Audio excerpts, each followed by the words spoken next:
Welcome to Book Club Yappening, a podcast where we discuss every and all things we've read and some of us haven't read, in a safe place where we can yap about life in general. In the description, you'll find links to our Fable, Instagram, and Discord accounts. Please follow for more yapping in different styles. For a warning, we will 100% be spoiling this book, so please pause, go read, and come back to yap. Read the trigger warnings before continuing on. Welcome back to the Yappening. We're finally back. I know, Video person. Back in the Let's studio. go. Yeah, I know. Power's back on. House is operating. Yeah. Video back. Yeah. Furnace, AC. Our furnace broke yesterday, but Nick fixed it because he's the hero of the story. Because I know how to look up YouTube videos. He sure do. The furnace went yesterday? Yeah, I'm like, it's fucking freezing in here. I'm like, it's 63 degrees, but the thermostat is set to 66. Something's not working. And the furnace kept turning on for like 5 minutes and then shutting back off, but air wasn't coming through the vents. And I'm like, Uh-oh. God damn it. But no, Nick, he got in there. Yeah, Oh. one of the lines was like kind of clogged, and so I just took the tube and blew it out, and then took a little pin. That's what happened to us. Shoved it in a hole and cleared the way, and then everything lit back That's up. where the maintenance guy had to come out. Go good. So good at I am the maintenance guy. explaining the way. Yo, you guys want to know that the maintenance guy that came out? Yo. He went to go turn on the air because the hour that we were chatting, he wasn't even running the AC. Keely had to inform me that he didn't even flip the breaker. So I'm like, The way I would murder somebody. I'm like, the way I endured that hour. For nothing. Nothing. What the hell? Yeah. God, that would make me so mad. Yeah, the AC's not working. It's getting so hot in here. I gotta take my shirt off. Yeah, like, is that what he was, like, waiting for? Like, I'm so confused. But yeah. Sorry. All right. Anyways, yeah, we're back to the Yappening. We're here in person. Nick, what's your pin for today? What's the pin of the day, bud? What's the pin of the day, bud? Well, I'm glad you asked. Why don't you get up there? Get up your there. tits out. Yeah, get your tits out. Show them your titties. Kids are staying in. Yow, yow. Pin of the day. He's got a Got silly gay goose, because it's Pride Month. happy pride. And don't be trash. Transphobic, racist, ableist, sexist, homophobic. Don't be any of the things. Don't Oh, yo! What did No, you do? if you're transphobic, racist, sexist. I know. He just, like, very much was like, take my bird. Oh, yeah, no. The world is You're a already goose. so hateful goose. that why do we gotta hate on people loving themselves and loving others? Yeah. Let's be so real with that. Be loud and be loud with your love in June, babies. Be Yes. loud. Be loud with your love all of the time. Actually, yeah, all the time. Not just June, but really shove it in their Unless face in you're June. in a hotel. And then Oh, yeah. be- Then... be reasonable with your love. Oh, no, scream it out. You pay those hotel prices. You let them know. In the building. Ay. It doesn't hurt to ask, hey, you got a gay discount? No? Okay, well, I'm going to tell the internet about you. That's homophobic, honestly, especially during Pride. Yeah. Well, we get to do the Pride Fair that you guys want to do, so let me know when that is. Yeah. Ferndale Pride is usually where we try to go. That's usually like the first weekend of June, so that would be. So I'm gonna try drinking there. It's So- 1 week from now. Yeah, it's next Saturday. Yeah. Okay. Yeah, cool. should work. Yeah. Hell yeah. Yeah, because I think we're Some more doing birthday pins. stuff the following weekend. So Okay, cool. confirmed, so we should be good. Yeah, nice. Hell yeah. Yeah, it's nice. I'm excited to eat some pretzels. I'm excited. They have like They have pretzels? yeah, the best pretzels you've ever goddamn had in your whole life. Oh, hell yeah. Oh, I can make bracelets for it and hand them out. Yeah. Because I want to make bracelets like I love the that. bracelets I got. We probably still got some from last year. Oh, hell I'm yeah. sure we do, yeah. Yeah, okay, cool. Oh, yeah, it's story time. Brittney's All story right. time. So we are finally coming back to the Book of the Unnamed series, which is the Road to Nowhere trilogy. So Not the Cornetto trilogy. not that trilogy. You know. But anyways, so this one is the Book of Etta, which is the sequel. Although I will say these next two books, Book of Etta and Book of Flora, feel like a duology, with the Book of the Unnamed being a prequel to them, because these two are set like 100 years in the future from the first one we read. So, Okay, so new main characters. yes. Oh, I like that. Whoa. Phone fell.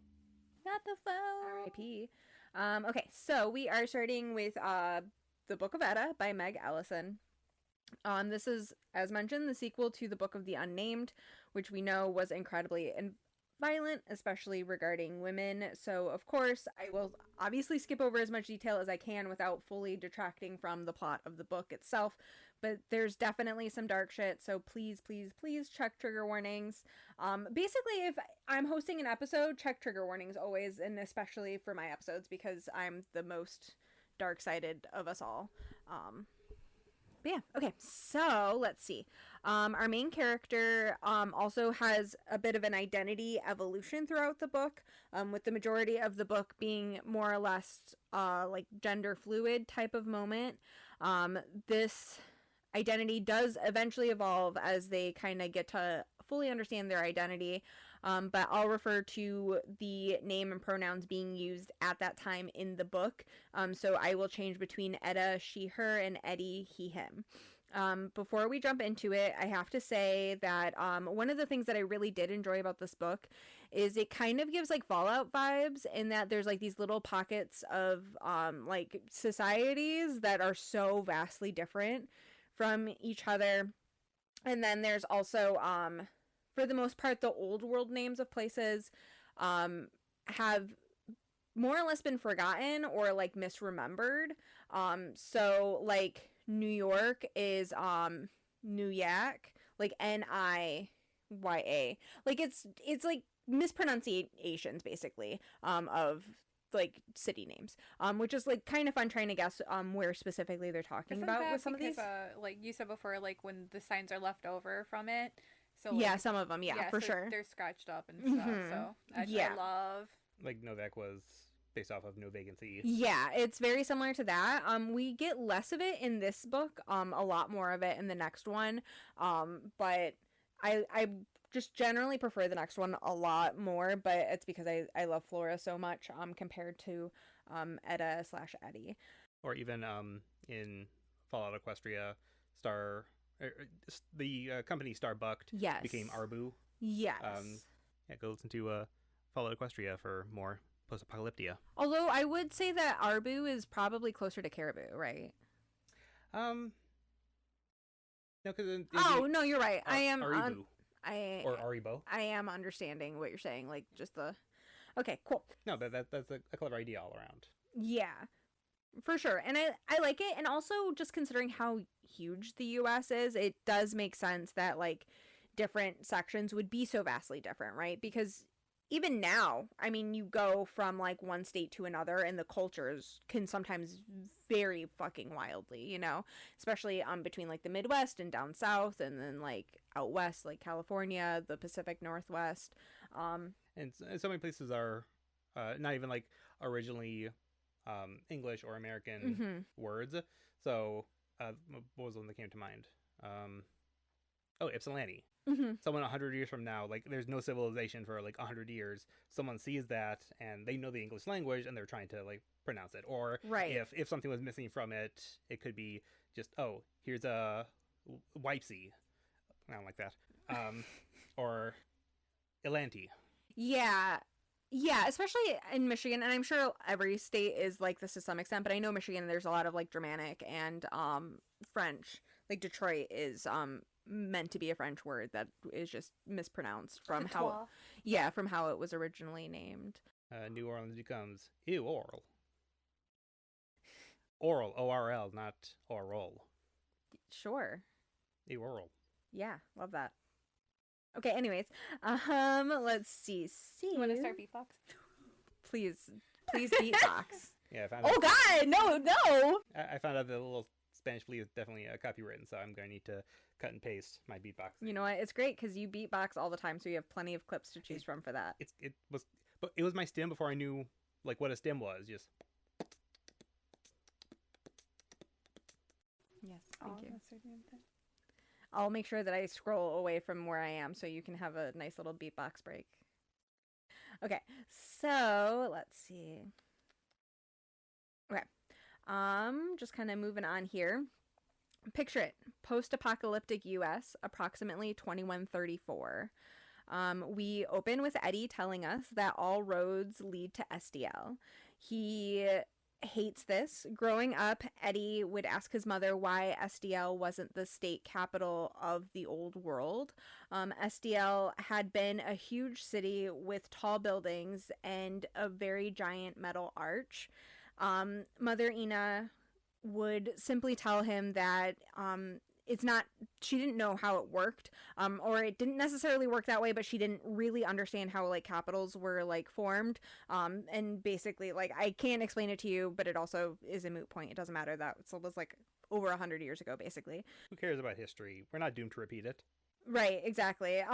So Eddie thinks of the silver arch sitting against the black sky. When he starts to think of this, he begins to smell smoke. He's not sure how a simple memory can make him feel so sick. He feels like he's running from somewhere that he's not even physically at. This is going to be very consistent throughout the book. Lots and lots of panic attacks for our fella here. But we'll kind of divulge and dive into what's kind of going on there. But he's a few days walk from the city. The map he has all of the old world names scratched out. But there's a red star marking SDL, which is labeled STL. The map Eddie has is marked with symbols from his fellow raiders. Any guesses on where SDL is? I'm just guessing, like, when you say, like, SDL, it's, like, ESDIEL. So SDL is spelled ESTIEL. Okay, it sounds very much like a D, but Seattle is where I was thinking. No, STL, St. Louis. Look up St. Louis. It has a huge... Okay, yeah, I guess... I don't know. STL... Maybe I'm thinking of, airport codes? Maybe. I don't know. But SDL has, like, a huge metal, like, arch in it. Or St. Louis. Yeah. I you know what? You said silver arches, and for some reason I pictured, like, McDonald's, which I know, I realize are golden arches, but the way it's, like, kind of revered, or, like, in post-apocalyptia, I could see someone being like, why isn't that the capital? Right. Oh, for sure. I can see someone seeing a McDonald's and being like, I think this is their old religion. Yes. Their church, like, because they're Yeah. everywhere, and then, like, yeah. Or even, like, Disney World, like, they have a castle. Yeah, Disney World, like, this must have been, like, a royals. Yes. You're scouring people's homes and you just find, like, mouse ears, pictures of a mouse, and it's like, this must have been their god. I want to write a short story. I love that. I saw, it was a TikTok, like, kind of, if you were buried with your favorite book, and you were dug up, like, centuries later, what religion would they think you practice based on the book that you were buried with? So, like, you're buried with your favorite book, but civilizations years from now unbury you, and they're like, oh, they were buried with this book. This must have been their, like, religion. Can you imagine me buried with Cut and Run? Right. Right. Yes. So many Harry Potters, so many Lord of the Rings. Yeah. So many. Can you imagine people finding Harry Potter, like, magic was real?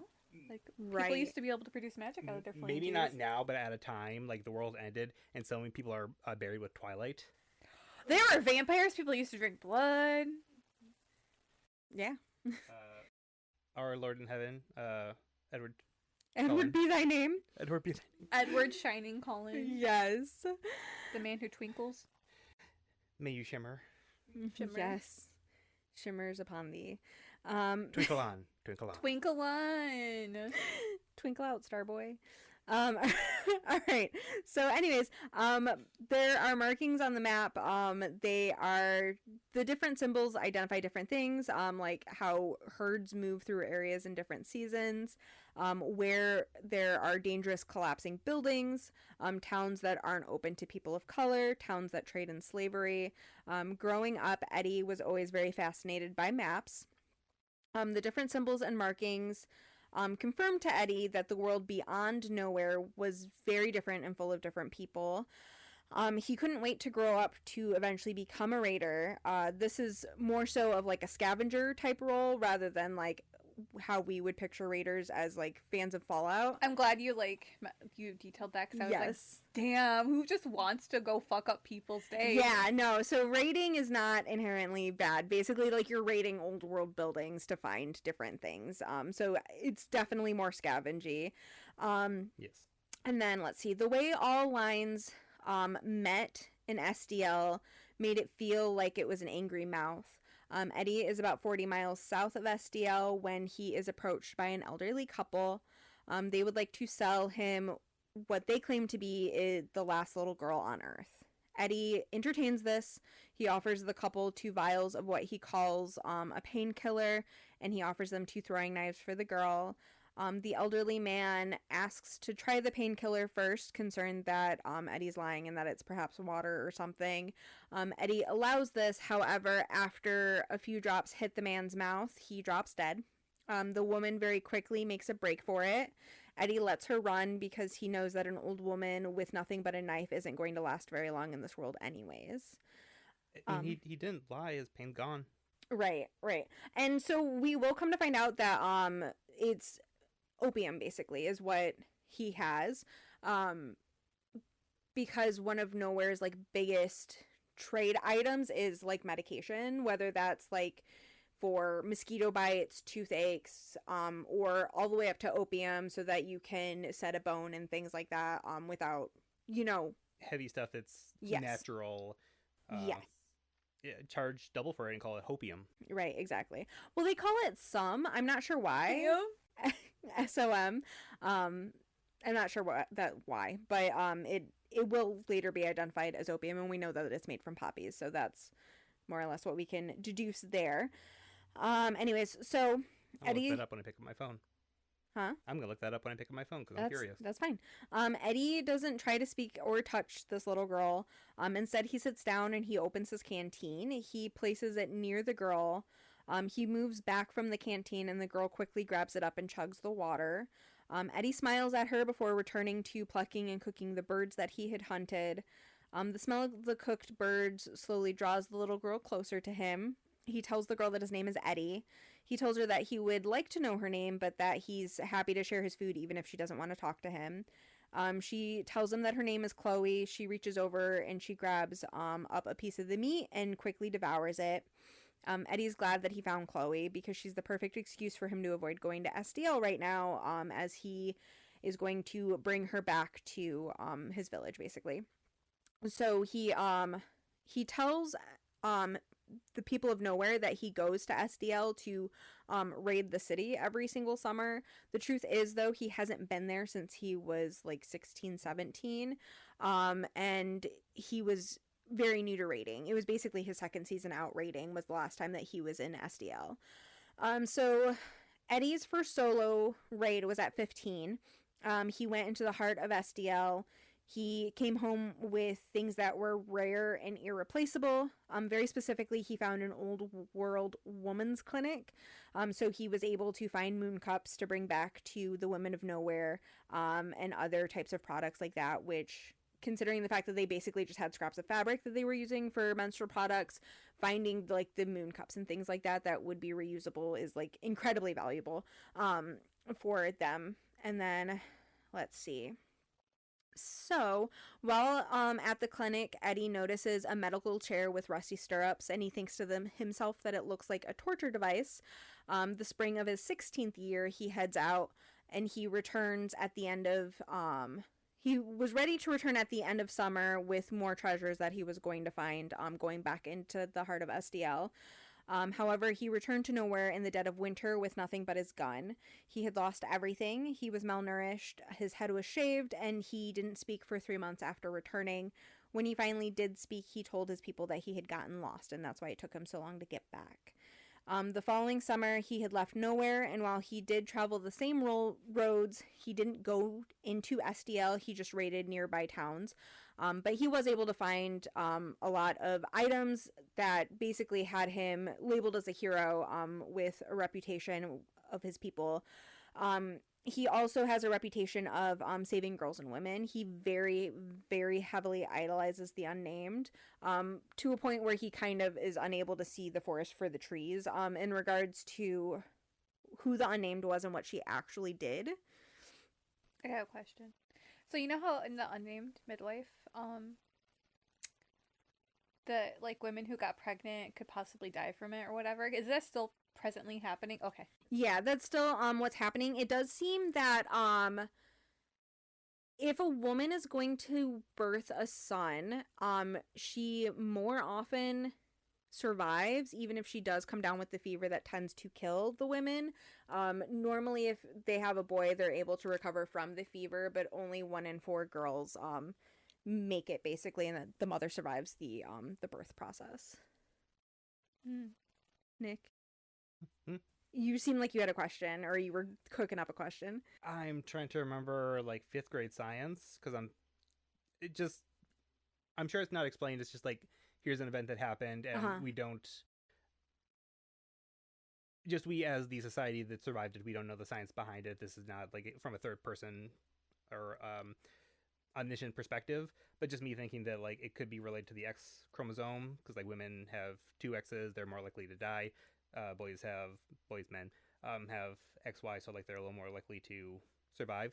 That's just, total fan theory from someone who has not read the book, and again, 5th grade science. Yeah, so it seems like the increased sort of mortality rate regarding births is that either the woman gets a fever and her and the baby end up succumbing to said fever, or there's an issue with them bleeding out once their placenta detaches, and it seems like there's a higher rate of that happening when they're birthing girls. Again, don't necessarily know the reason, but those seem to be the 2 main causes of the highly increased mortality rate.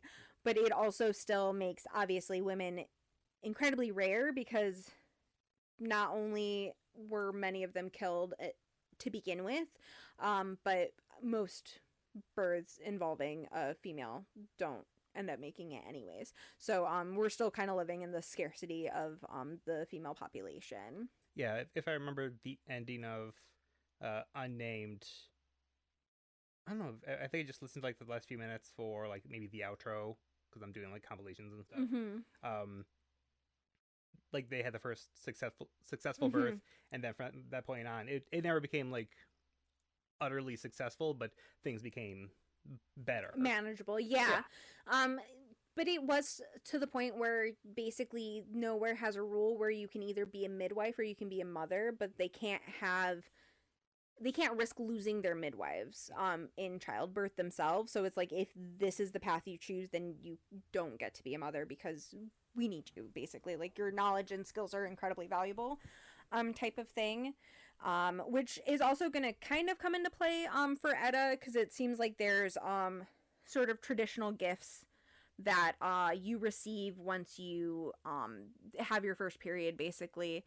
It's very celebrated, and either you can receive books, which would typically incline that you're likely to become a midwife, type of thing, or you can receive like a couple other gifts. Etta does not receive any of the traditional gifts, which we'll like get to, but there are sort of traditional gifts of like what path your mother thinks that you'll likely go down. Like, if you're incredibly smart and well read, then normally you'll be gifted with a book, or I don't know what else. I'm kind of picturing like a second gender reveal, where you like, pop a balloon or like reach inside a cake and either pull out a book or like, yeah, we just took a little break. I got my phone back, and it turns out STL is the airport code for is St. Louis, and Seattle is SEA. And we were just talking about how like some places it's kind of obvious what the places would be, like NYC, NOLA. Yeah. And then I was saying that for the longest time, because I am not a basketball / sports fan, every time someone would mention OKC, I thought it meant OkCupid. Yes. Because I grew up in the era of OKC meant OkCupid, because that's where you would meet people. Elderly. Elderly people on OkCupid? You're elderly. I mean, I am. Yeah, I know. I am too. Same. I mean, you're the youngest of us amongst us. So elderly. Yeah. Yeah. thought I had another thought, but no. Okay. Well. All right. So let's see. All right. So go on. Oh, I was just gonna say that I made the joke that because places are renamed, Florida is now called Florida. Yep. Florida. Oh my god. I mean, it's still Florida. They just dropped the I for whatever reason. Also, Florida is just so. In the next book, they do go to Florida, and goddamn, the swamp people are just fucking crazy. And it's like, of course the Floridians, like, because Florida has like such a reputation presently for having like absolutely wild citizens. Like Florida man. So it real holds strong. Do you know why that is? Like why Florida Man became a thing? No. Even if you said yes, I was going to explain it for the viewers. Florida was the first state to publicly release arrest records. So, like crazy things happened in other states, Florida was the first one that would release like man fights trash can, loses, or raccoon found working a successful Wendy's drive-through before any other state. So that's why we got those headlines. It was always out of Florida before other states were kind of like, I'm sure it's not for like publicity reasons, but like maybe like a shaming thing, or even we need to stay in the limelight even if it's not due to good reason. I'm sure there's a better reason that I don't know, but Florida was the first state to do it. Okay. Hot fact. Love that. All right. I think that's also around the time that like the guy who took bath salts and ate someone's face. It was around that time too. Yes, I do remember that. And then there's like the crocodile or whatever the hell. Crocodile? I don't know. No, I'm not. That's. I'm a stoner. I'm not that kind of. No, but that's like one of those. Oh, you're taking me back there. Yeah, you're taking me back there. All right, so Chloe is the first girl that Eddie's been able to rescue this year. He felt that finding a girl so quickly in the season is a very good omen. He returns home with Chloe. He hopes that she's going to be happy in nowhere. As they approach the gate, the guard asks him to identify himself, and he announces himself to be Etta, daughter of Ina. Chloe nestles herself closer to Etta and asks if Etta's going to take her home. Etta tells the girl that she's going to be taken to see the midwife. Once Etta gets inside and hands Chloe off to the midwife and explains, like, she's going to examine you, but she's not going to do anything you don't want her to do. Like, if you're uncomfortable, just let her know type of thing. Etta goes over to the bathhouse to get clean. And then she goes to visit the Shrine of the Unnamed. So at this point, Etta is identifying differently? Yes. Okay. Yeah, so basically, and it'll definitely get confusing, especially at the end of the book, but Etta has, following after the Unnamed, decided to travel on the road as a man, named Eddie, to keep themselves safe. Got it. Okay. Okay, check. As the book is going to unfold, we are going to understand that Etta is actually just a trans man, but there's not really language for that. It's not really known that is a thing. So because that's what happens when you burn books. Exactly. But also they haven't necessarily fully unpacked that is, and there's like a lot of trauma going on. And then there's just sort of this thing of like, who's the ghost? Is Etta the ghost, or is Eddie the ghost? Like, was Eddie born out of trauma? Was Eddie always there? Has Etta been the like false identity? That type of thing kind of unfolding. And then there will just sort of be a section at the end where it's basically Etta does this thing and then Eddie does this thing, where we're kind of almost seeing them fully understand and like marry the two identities together type of thing. Okay, so like she leaves her sanctuary of nowhere, and there's suddenly Eddie, man about town, scavenging, surviving, rescuing girls, and back inside town, Etta, she, her. Yeah, so Eddie is on the road, Etta is at home, basically, okay. More or less. And you said at the end they become a trans man, so... Or they accept themselves, but that's how they would identify if the language correct. Yeah. So in Book of Flora, Eddie is fully Eddie all the time. I want to say that at some point he grows a beard, but I'm not certain if that's a thing. But I know that there are sort of like we'll learn Flora has a different identity as well. And there's like different like hormonal treatments, like holistic hormonal treatments, I guess, kind of come into play to like help people transition in a way that they want to transition, type of thing. Whatever the opposite of is of just take a whole bunch of soy, like every single day, several pounds of soy. Yeah. Whatever the opposite. Anti-soy Well, boy. it's like peppermint. So I'm a PCOS girly, so I do grow a beard and a mustache kind of aggressively. Yeah. So peppermint, it's not like a full thing, but peppermint does help reduce growth a little bit. So like and reduce the testosterone. So. Yeah. Mhm. There is a holistic treatment for the testosterone. It's similar to the like opium being used like actually medicinally, natural remedies, because the pharmaceuticals aren't there anymore. Correct. Got it. Yeah. Okay. Yeah. I'm with it. Okay, so bathhouse, Etta then goes to the Shrine of the Unnamed. Etta admires her as her ability to survive and her ability to basically become whatever she needs to in order to survive. We are, as mentioned, going to learn that Etta has a lot of really incorrect takeaways from the Book of the Unnamed. It's someone that she very heavily idolizes, although Etta has a very idealized picture of who the Unnamed is. It's almost like Etta has kind of projected what she wants to be and how she views like altruism like onto the Unnamed without actually fully understanding the lessons that she should have been taking away from the Book of the Unnamed type of thing. But we'll definitely get deeper into that. While Etta's at the shrine, Mother Ina comes and finds her. Etta has a very tense relationship with her mother. This seems to honestly stem from Etta feeling the burden of expectations, though it doesn't necessarily seem like Etta's picture of like her relationship with her mother is like fully correct, because it seems like Etta thinks her mother wants her to be something that she can't be and she doesn't want to be.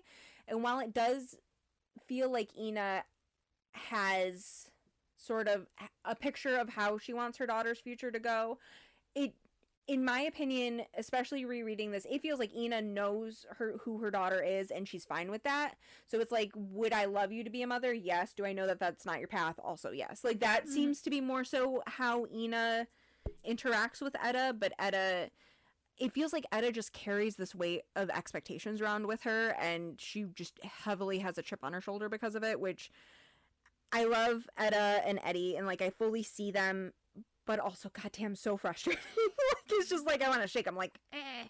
Okay, so okay. Etta ends up going home with her mother, and she has a meal with her. Etta is her mom basically says that she wishes she would have kept Chloe, like you should have brought her home and had her as your daughter, and then you could have stayed home a little bit more, type of thing. But Etta very specifically wants to just be on the road. Like she wants to be a savior, she wants to follow in the Unnamed footsteps. So let's see. She goes home with her mom. Ina wants her to settle down and have a hive of her own, even if she doesn't become like a birthing mother. But Etta only wants to be a raider, basically. So she has kind of a bit of an argument with her mom, and she storms out of the house. First, she goes to see Alice, who is kind of her friends with benefits type of situation. Alice is, she is a midwife, but she more so is a doctor and does the pharmaceutical side of things. For Alice, she doesn't feel like she can make a difference in sort of a birthing capacity, and that it doesn't matter what you do, once a woman goes into labor, like whatever's going to happen is going to happen, and there's not a whole lot you can do to change the trajectory of things. If the woman ends up getting sick and dying, that's just how it's going to happen. But Alice feels like she can actually make a difference by making remedies for people and like setting broken bones. Like, so she's like, I prefer that side of medicine because I feel like I can actually do something to help people. Whereas the midwife side of things is just like, you just got to be there and hope for the best, type of thing. But Alice is also kind of like polyamorous like type of thing. So her and Etta kind of have a tense relationship because Etta has a lot of jealousy, and Alice is just like, well, I don't want to be just yours, so you don't really get to stake a claim on me if I'm not consenting to that type of thing. I love a good poly girl. Yes. So Etta has an argument with Alice because Etta is just really bullheaded and hard to get along with. So after her argument with Alice, she ends up heading over to the guard station on duty. It's evening time now.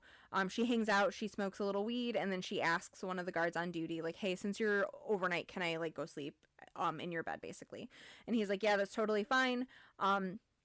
When she gets into his bed, though, she thinks that it smells like him. It smells like a man, and she thinks to herself that the smell of men is the smell of danger. The next morning, Etta gathers up her supplies. She organizes her pack. Amongst her supplies is a gun that her mother had gifted her. Ina told Etta it was the gun of the unnamed. A gun, as mentioned, is not a traditional gift for a mother to give to her daughter. And while Ina had always wanted Etta to follow in her footsteps and become a mother, she, as mentioned, just sort of sees Etta for who she is. Like, she knew that Etta was going to have more value with receiving a gun than she was going to have with any other type of like life path type of thing. Side note, question. So like this just keeps like viscerally coming up in the back of my head. What person would want their daughter to risk their life in childbirth? Because there's only two ways it can go. Right. And I just couldn't. It is seen as like incredibly honorable, obviously. Well, yeah, I figured, but yeah, like, who could ever just wish that upon a woman to have a child? Right. And I obviously I fully see where you're coming from with that type of thing. But Ina also had a lot of losses. So like Etta is her one living child. And it was something that Ina had always wanted for herself, and she suffered a lot of heartbreak finally getting to have Etta type of thing. So I think part of it is also likely I want you to have the things that I didn't have type of thing, like that sort of mindset of like, I wanted a big family, I want you to be able to have a big family type of thing. But again, you can have the ideal future you want for your children, but it does seem like Ina has made peace with that. That's just not Etta's path in life. So that type of thing. But Etta has like a lot of other stuff kind of going on, and while I don't think that Ina fully grasps what's happening, there is sort of an aspect of like being on the road takes a toll on Etta, and Ina sees that, and she's just like, I know that your path is not to be a mother, but like this isn't healthy for you either type of thing. So while she maybe doesn't fully grasp what is going on or why being on the road impacts Etta to this extent, she also knows like when you come home you're always having nightmares, like that type of thing. So she's just kind of like, I think you maybe need to think about another life path, like even if it's becoming a midwife type of thing. So there's kind of that sort of tension as well. She has her own ideals for her child. I was thinking kind of like how currently like just for a lot of women, like that's the goal in life, is just like be a mother and have a family. But there are like so many paths to take. Obviously, in a world where like childbirth is very difficult, almost completely fatal, people are still going to have that mindset to like a more extreme degree. But she is at least trying to balance. It's her own life. She can do what she wants with it, but also just that motherly, what you're doing is really dangerous. Like, you don't have to follow my dreams, but please, like, take a step back from what you're doing. You're going to give me a heart attack. And they do kind of have what I feel is like a really nice moment. But Etta leaves, comes back, and she wakes up in the night having like a horrible like Charlie horse in both of her calves, to the point where like she has like flung herself out of bed and landed on the floor. And Ina comes in and like is like helping her like massage the cramps out, and she's like, what are you eating on the road? You're not getting enough potassium. And Etta's taking this as like she's poking at a weakness of mine. But then Ina is like, tomorrow I'm gonna make you this, I'm gonna feed you that, like I'm gonna give you a bunch of potassium rich foods, like planning out a menu for the next few days to like help Etta recover. And then Etta's like, oh, she's trying to help me, she's not poking at my weaknesses type of thing. But do we know how old Etta is at this point? She 7 plus 15-ish. So 22 ish. Okay. Yeah. I just had the thought of, you know, when I mentioned like been there like growing pains during those teenage years. But then the mom just going, I'm gonna get you a bunch of potassium rich foods and we're gonna fix this, and just still having that teenage attitude of, God, Mom, stop caring so much. Yeah, well, Thank you. Also, just kind of the way Ina approached the conversation too is like, what are you eating out on the road? You're not getting enough potassium. And Ed is like, I'm eating what I can find. What do you mean? like there's not just bananas out here. Like, Mom, what the fuck are you talking about? But like, also as someone who has a mom who can be a little blunt, I definitely understand. And again, like I was talking to you, like just sometimes you just gotta assume people don't mean any harm, even if they're coming at you kind of crazy. Yeah.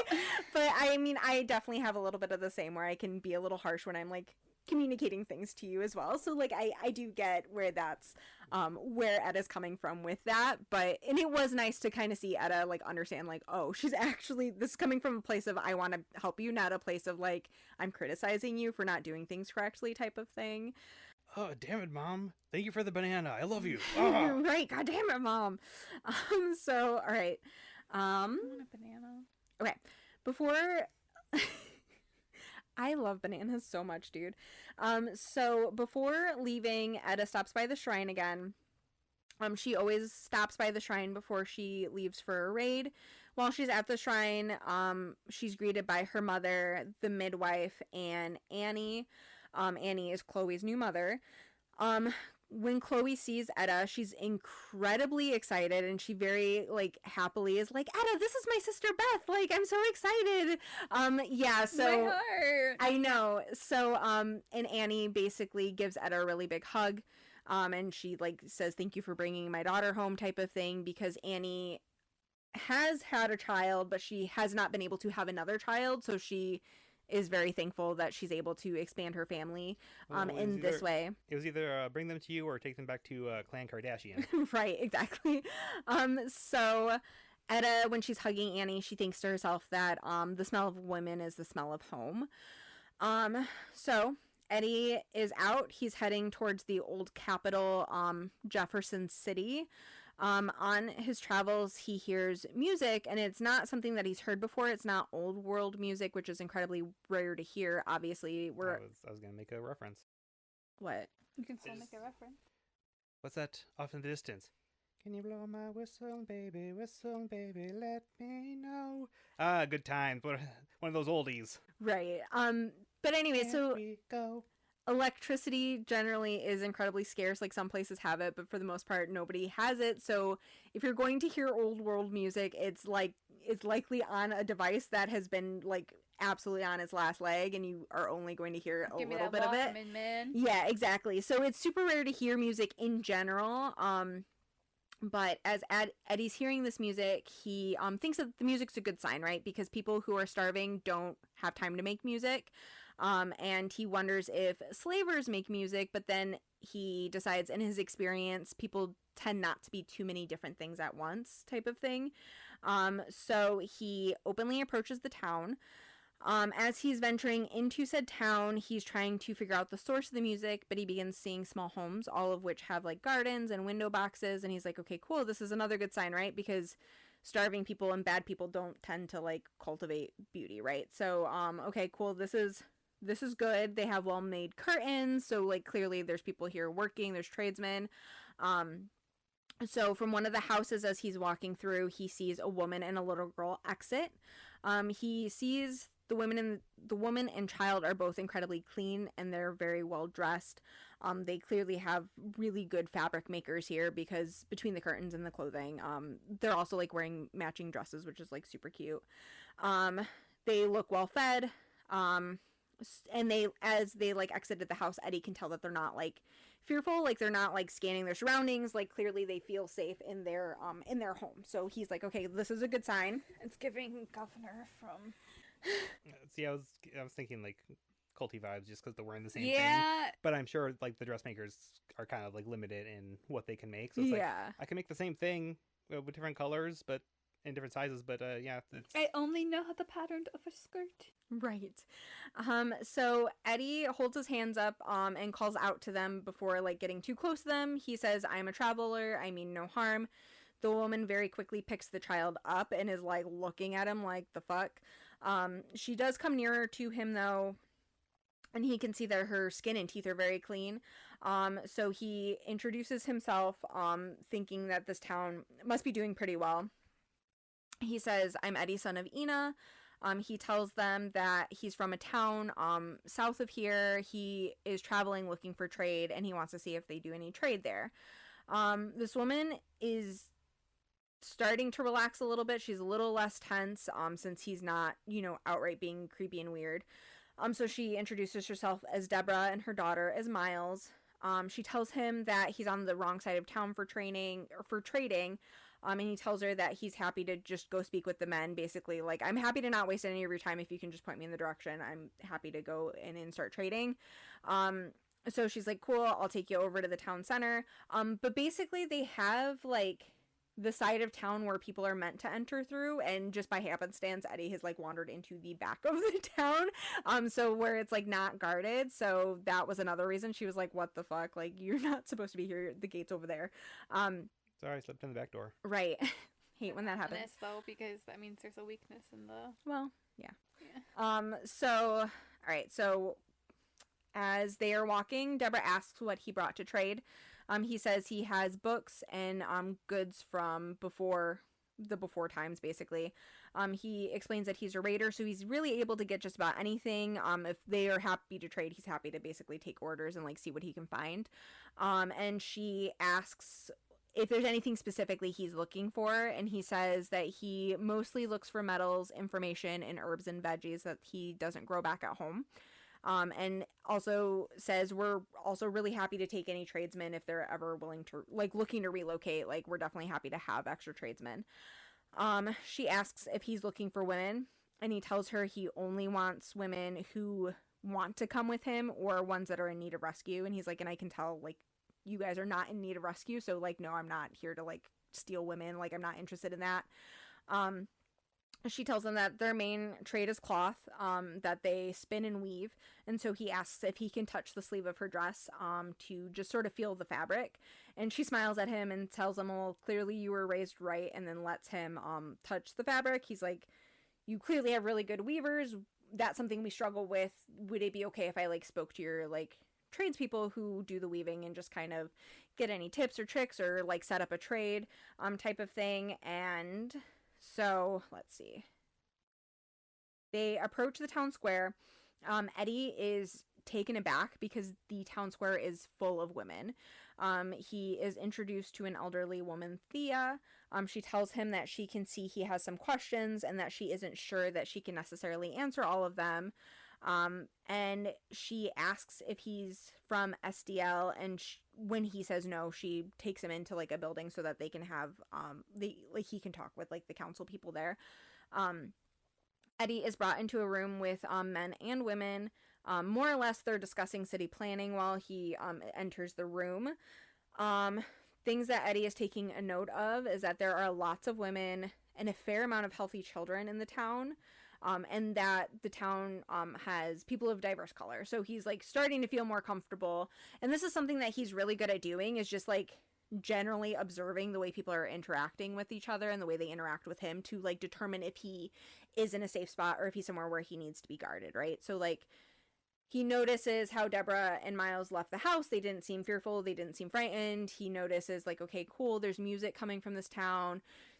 I'm seeing black people here, type of thing. So, like, he's very good at observing and, like, kind of trying to determine if he needs to have his guard up with people or if he can let his guard down a little, type of thing. If there are any, like, hidden rules just from observing. He does that too, yeah. So he notices that when Deborah and Thea come up to each other, they grab both arms.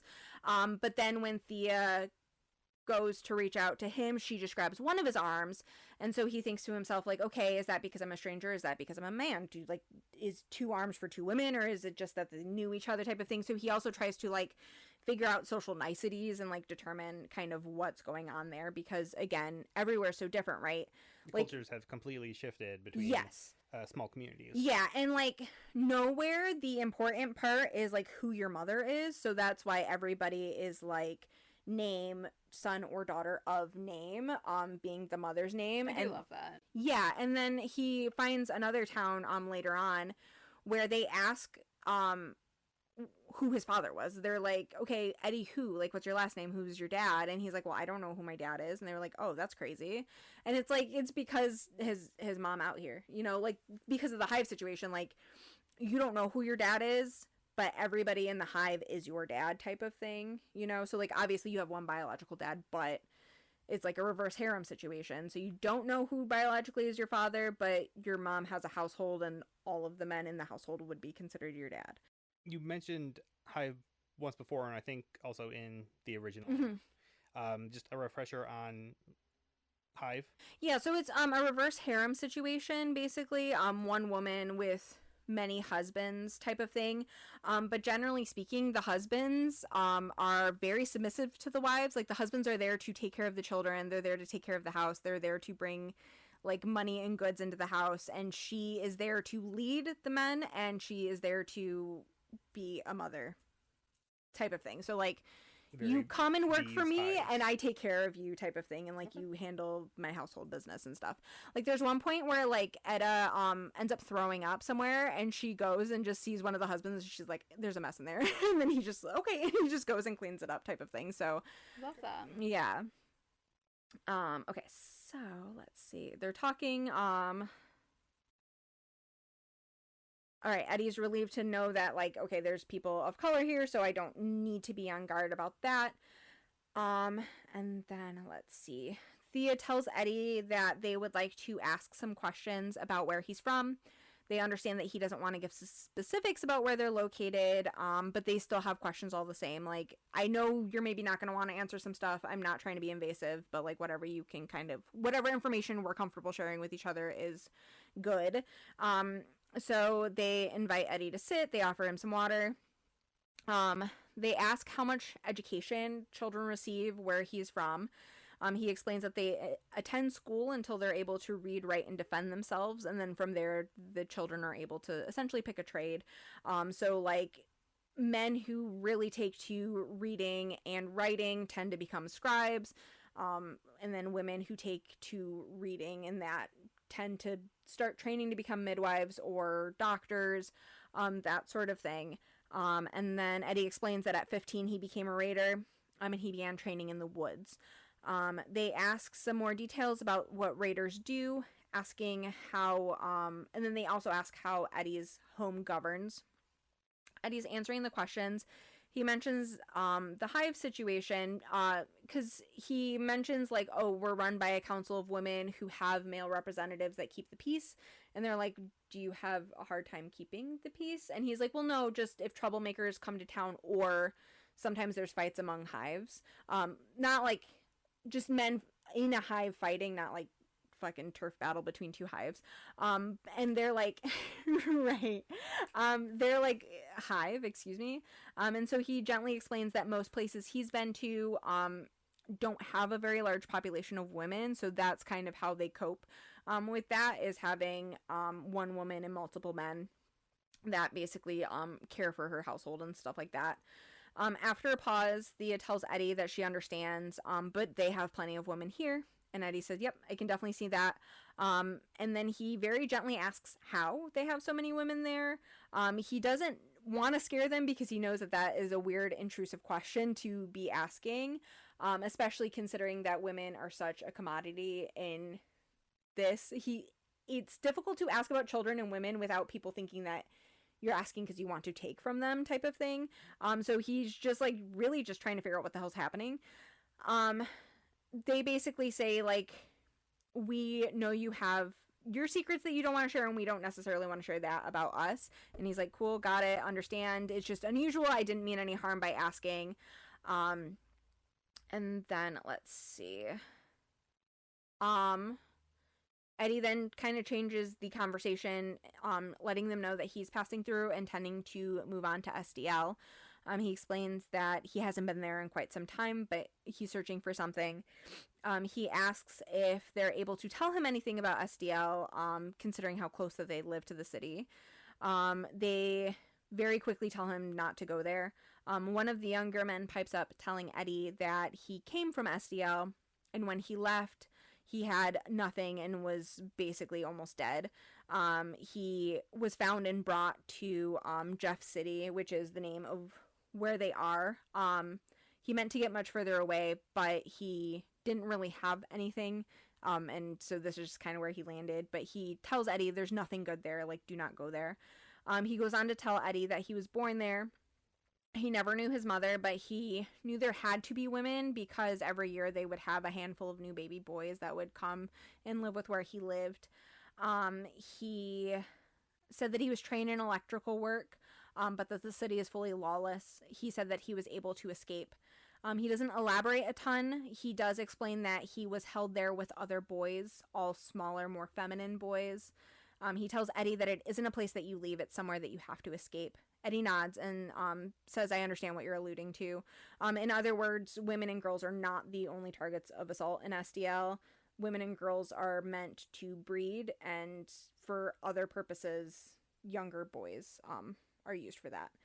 So, yikes. Yeah. It's unfortunate. Yeah, so Eddie turns the discussion back to trade, telling them that he isn't able to take much cloth back with him, but he's really hoping that they can set up some sort of trade agreement or like training type thing, because again, cloth is something that they kind of struggle with. And let's see, they offer to set up a meeting with the head of the weaving guild. They offer him a place to stay for a few days so he can like stay and kind of get to know people.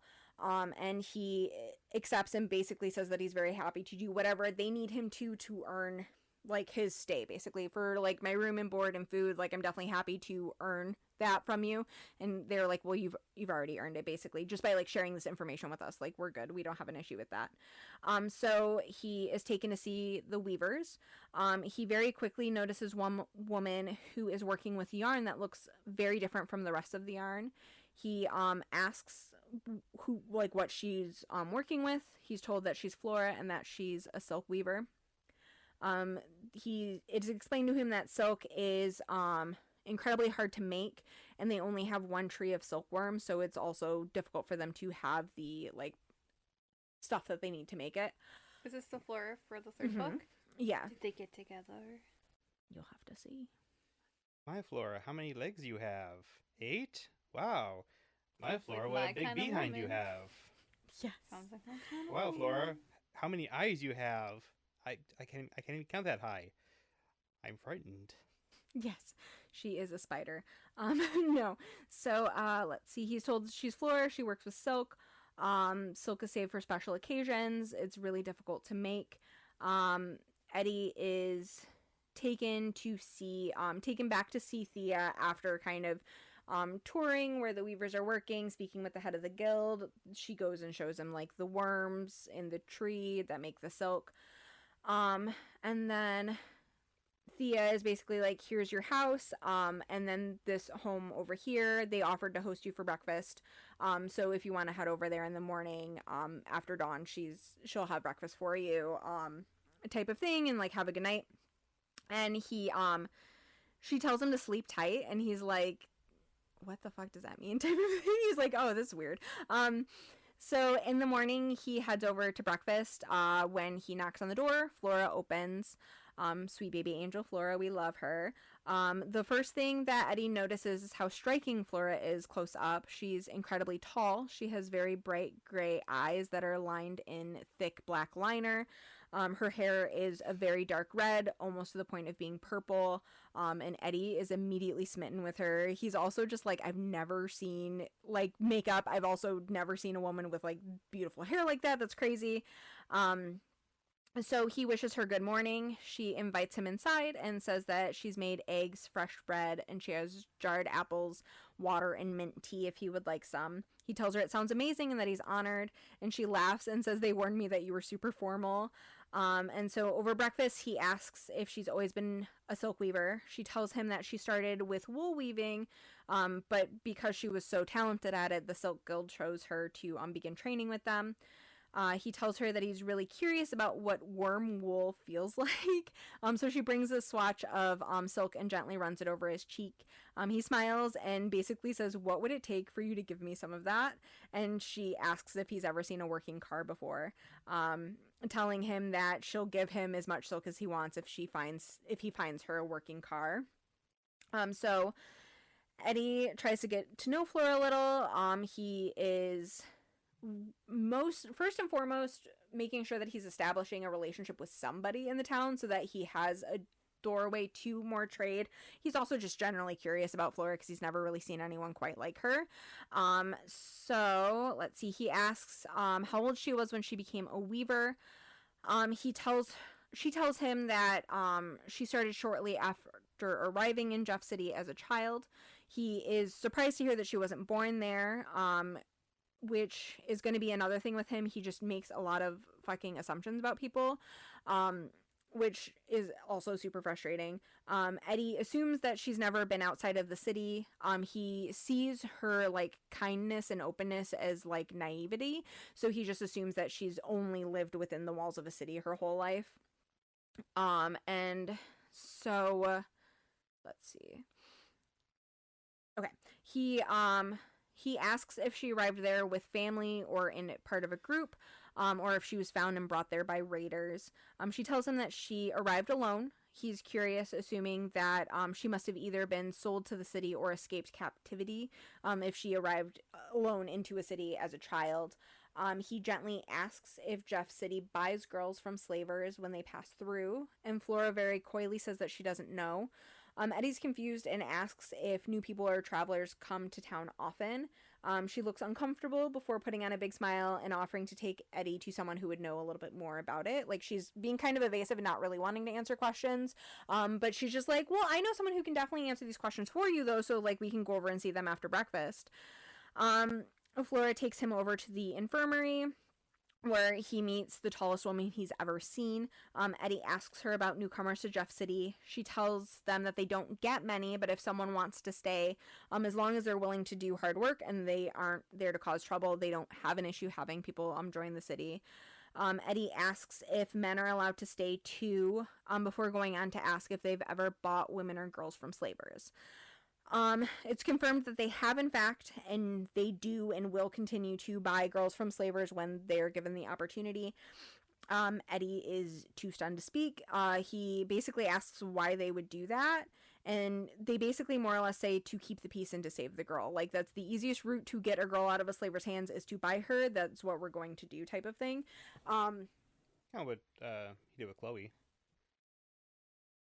He didn't buy her, he killed the slavers. Yeah, I guess that was the original intent before. Here, drink this. I mean, yeah, that's the intent, was to kill. It was not, in fact, to trade. And there is... But it was to, like, it was... Okay, was their goal to rescue Chloe at the time, or was it just... Yeah, their goal was to rescue Chloe, but they were never going to buy Chloe. They were only going to kill and take. I think I understand that mentality, because I would also dedicate my life to also killing slavers and putting women in safe homes, but also as a community, you don't know how many people the slavers have in their group, so you don't need to risk an attack, right? So I can understand, just let's purchase, and even though it continues on the trend, but there's only so many women in the world, how many can they find to sell? Right. And this is, like, one of the really frustrating things about Eddie, because there is a literal point where Eddie buys a baby girl to return to her mother, and he's mad because he had to buy her. And because he had to buy her, that means he did something wrong. And it's like, okay, so leaving a baby in a harem was the better alternative to you than returning her to her mother. That's insane. So, like, Eddie is very black and white and black and white only, and that is so frustrating for me. But he asks what they tend to trade for the girls and women when they have the opportunity to trade for them. And he's told that basically they offer medical care. And he's like, cool, so not only are you helping the slave trade and allowing it to continue, but you're also healing the slavers so that they can go on and get more slaves, knowing that they can bring them here to get healed up type of thing. So he's like, not only are you trading with them, so you're interacting with the slave trade, but you're also actively benefiting the slavers by like healing them and giving them medicine. Like, he's very baffled by this. It's reminded me of Fallout Equestria again, Velvet Remedy working for the slavers as a medic, because there were people that needed help. Yes, some were slavers, but more so the people that they were enslaving and selling off, they needed medical care, and she was not going to, like, morals aside, obviously Eddie has their own beliefs, but like everyone deserves some kind of treatment, even someone on the other side. Right. So sorry, it's also giving I want to say it was the Quakers. They would buy slaves just to free them, to the point where they stopped, like, are you Quaker? Sorry, you can't attend our auction anymore. Yeah. Like, yes, okay, morally you're doing something reprehensible, but like, it's like you're feeding the industry. And so I heard essentially, but to help for an overarching good reason. So I heard this phrase, and I kind of really like it because I think it applies to like a lot of different scenarios, but don't let perfection stand in the way of good. And that was related to cats, which was kind of funny because so it was one of the cat sanctuaries that we like follow on TikTok, or she did have a like cat sanctuary type thing. But anyways, so she was talking about like how best to feed cats, basically, type of thing. And she's like, yes, cats shouldn't get kibble, but there are so many cats that need a home. If you can't afford to feed your cat wet food, just put water in their kibble. And she's like, they need extra water, so do not just feed them just straight kibble. Basically moisten their kibble type of thing. But she's like, should they not eat kibble at all? Yes, but don't let perfection stand in the way of good. Like, cats need a home, and that is the like that's the hierarchy of needs, is that they need a home. And if people can give them a home, but they can't afford to feed them the best food, here's a good alternative that will keep a cat healthy and it'll keep cats off the streets, type of thing. So like, I think that applies. And I was even just talking about this with Will, that sometimes like spreading a message of good is a better alternative to not sharing that, just because it's not packaged perfectly, type of thing. Yeah, I feel like I see that in a lot of different communities, mostly like regarding politics. There is no perfect candidate, but you just choose the one that's best. Or even yeah, it's like the whole me not wanting to vote because I hated both parties, but I have to vote in order to help. But even idolizing influencers or something, like there is no perfect influencer. They may have some kind of like shady past. They may have, gone down or had certain views in a past video that is dredged up. But if they have, seemingly changed from that and like done a lot of good, that one blemish shouldn't ruin the entire thing. And like, there's no ethical consumption under capitalism. Like, if you boycott every single company that is doing horrific things, you basically are left with nothing, right? Like, just Nestle, L'Oreal, like all of these companies, because it's basically like there's 3 big major companies that like are horrific, and then there's like the trickle down, and it's like, okay, cool, yeah, you can buy from like really small independent businesses, but that tends to be more costly because they have better business practices, which means that they're not cutting corners, meaning that they're using more costly things, and not everybody is able to afford to, go to farmers markets and buy like ethically sourced chocolate. And like, so it's, you kind of got to pick and choose your battles, unfortunately, type of thing. And it's like, boycott what you can, but like, you still also have to survive at the end of the day, right? So like, it's one of those things which I think is so important. But it's like me wanting to live off the grid a little bit. Right. Yeah, which I still do, but the cost, the means, the land you need to do that, it's so hard. Yeah, there's a lot of barriers sometimes. So you really gotta sort of pick and choose what you're focusing on, because you can't win everything. You can't live perfectly and ethically. There's not a possible way to do that with the system that we have set up right now. I try to avoid like Amazon as much as I can. Me too. Oh, convenient as they are, and Walmart. Like, I will only go there if like I just need something like, I don't have a lot to spend, but I need shoe inserts or something, and I'll get like the Equate brand because they are so cheap. Yes, it's not like the best practice, but also I'm not going to spend.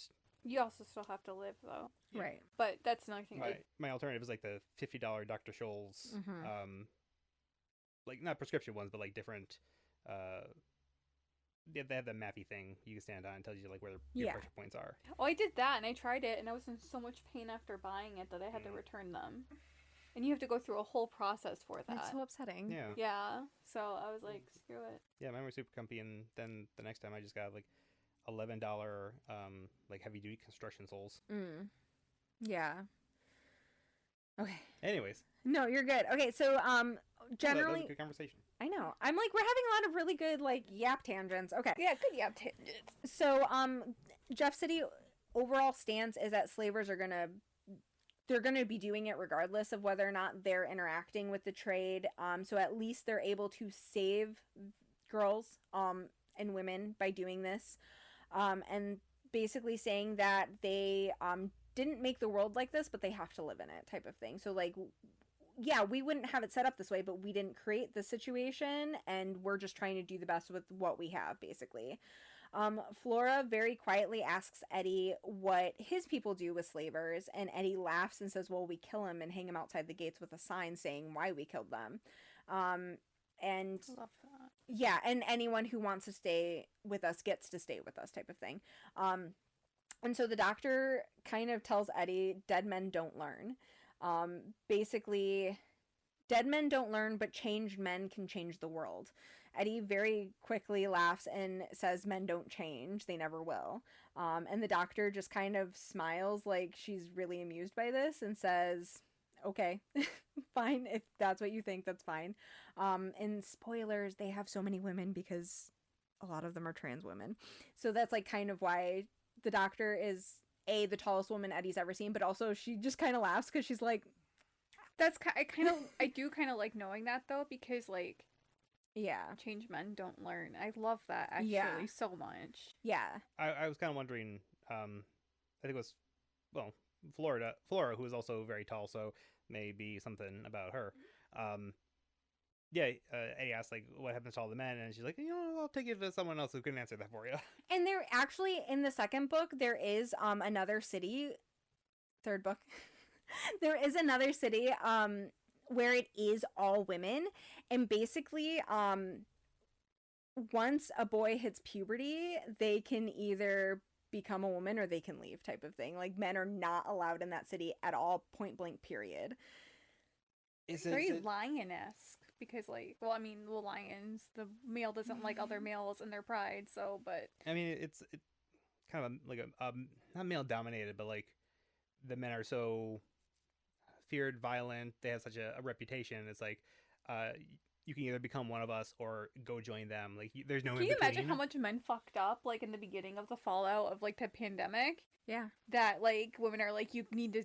I can, but I don't want to. Yeah, it's like men are dangerous, so you can show that you're not dangerous by becoming a woman. Like, you can prove yourself by becoming this, because women are seen as just more level-headed, more calm, more reasonable, that type of thing. And that kind of happens a lot in, like, various societies of, like, well, if you're gonna be hot-headed, you can, like, go hang out with the men. Or, like, maybe you're thinking like a man because you're spending too much time out on the road, so maybe you need to learn how to think rationally and like stay here more, or like that sort of thing. Yeah, there's one where the men and women live separately and the women are silent because they're like, if you want to go be loud, that's a man's job, just go fucking be loud over there, like, type of thing. So also just a lot of what I find fascinating, the two towns that live separately, hunting is a woman's job because women are more patient and they're able to be quieter and they are able to, like, stalk their prey. So hunting is a woman's job. Farming's a man's job because men are good at planting seed. So it's just, like, really fascinating, the different sort of, like, they still have the buckets of, like, this is what men do and this is what women do, but, like, their definitions over time has, like, changed in a way that, like, I think is kind of cool. Is it inappropriate for me to assume or just make a joke that the place you described is called Transylvania. I love that, actually. It's called Manhattan. But it's not, in fact, in New York. Okay, I'm not. Yeah. Which I thought was just really funny because it is like one town that's two towns. Because the women basically, every once in a while they'll come and they'll bring 3 men back and they'll bang them for 3 days and then they send them out. And if you have 3 chances to give someone a baby, otherwise you are not getting called again, type of thing. And the women also take care of the livestock and animals. So they're like very much a farming and hunting community, but the women hunt and take care of the livestock because they're patient and nurturing, and the men just take care of growing the food and just hoping that they get brought over to like make some babies, type of thing. I love to switch up. Yeah. In this book. And the men, they do a lot of like knitting and sewing too. They didn't necessarily explain why that was like a man's job, but as Eddie's like staying the night with them, like the men are either like reading books or they're all like knitting or crocheting or just making Trying to teach them some patience. Oh, because it was geometry. So because he's given a quilt and he's like, "Oh, I made this for my baby brother, but he's not going to be adult for a couple of years, so you can have it. I can make him a new one." And just talking about like the engineering that goes into like making a quilt, type of thing. So that also what I found to be just interesting. I do like kind of the switch ups and how the different things fall into different buckets. I hope that the Transylvania joke wasn't inappropriate. I'm also not very clever because I know, there are trans jokes that aren't harmful, and I hope that wasn't. I don't believe that it was. So yeah. Yeah. I love trans people. It would be more like Bi-Sylvania, right? Because it's like 2.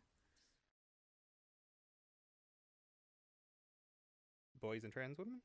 No, just this one, it's like men live on one side and women live like off in the woods type of thing. So it's one town, but what 2. What if you call it the bisectional? Bisectional, there you go.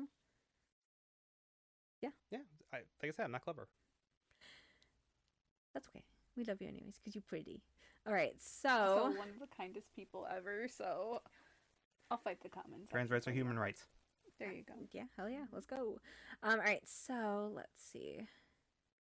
So this is going to be an ongoing sort of battle between Flora and Eddie. Both very steadfast in their way of thinking. But obviously nothing is always black and white, right? So like Flora is very much in the like murder is wrong, always, point blank period, and Eddie is trading with slavers is wrong, point blank period, they deserve to die type of thing. So it's kind of sort of like a pacifist versus just, I don't know, a pragmatist, I guess, type of thing. And it's like, I get where Eddie's coming from and I get why he feels the way that he feels, but it's what good is going to be done, right? So like you see a harem full of babies and you know you can't shoot your way out of saving all of them. Realistically, the reasonable choice is to do what you can to save however many you can, right? So like whether or not that's doing trading, that's going to be the optimal good, because if you can't kill them without getting killed yourself, then you're not helping anyone, right? So like and that this is also going to be another one of those like things that just is so frustrating about Eddie, like because he like smacks first into a point and just fucking misses it every goddamn time. So he really is a man. Like, I was about to say that too. I'm like, so Eddie is a man. Got it. Right. Also, just how fucking oblivious he is as to like who Flora is. Yo, it's fucking nuts, dude.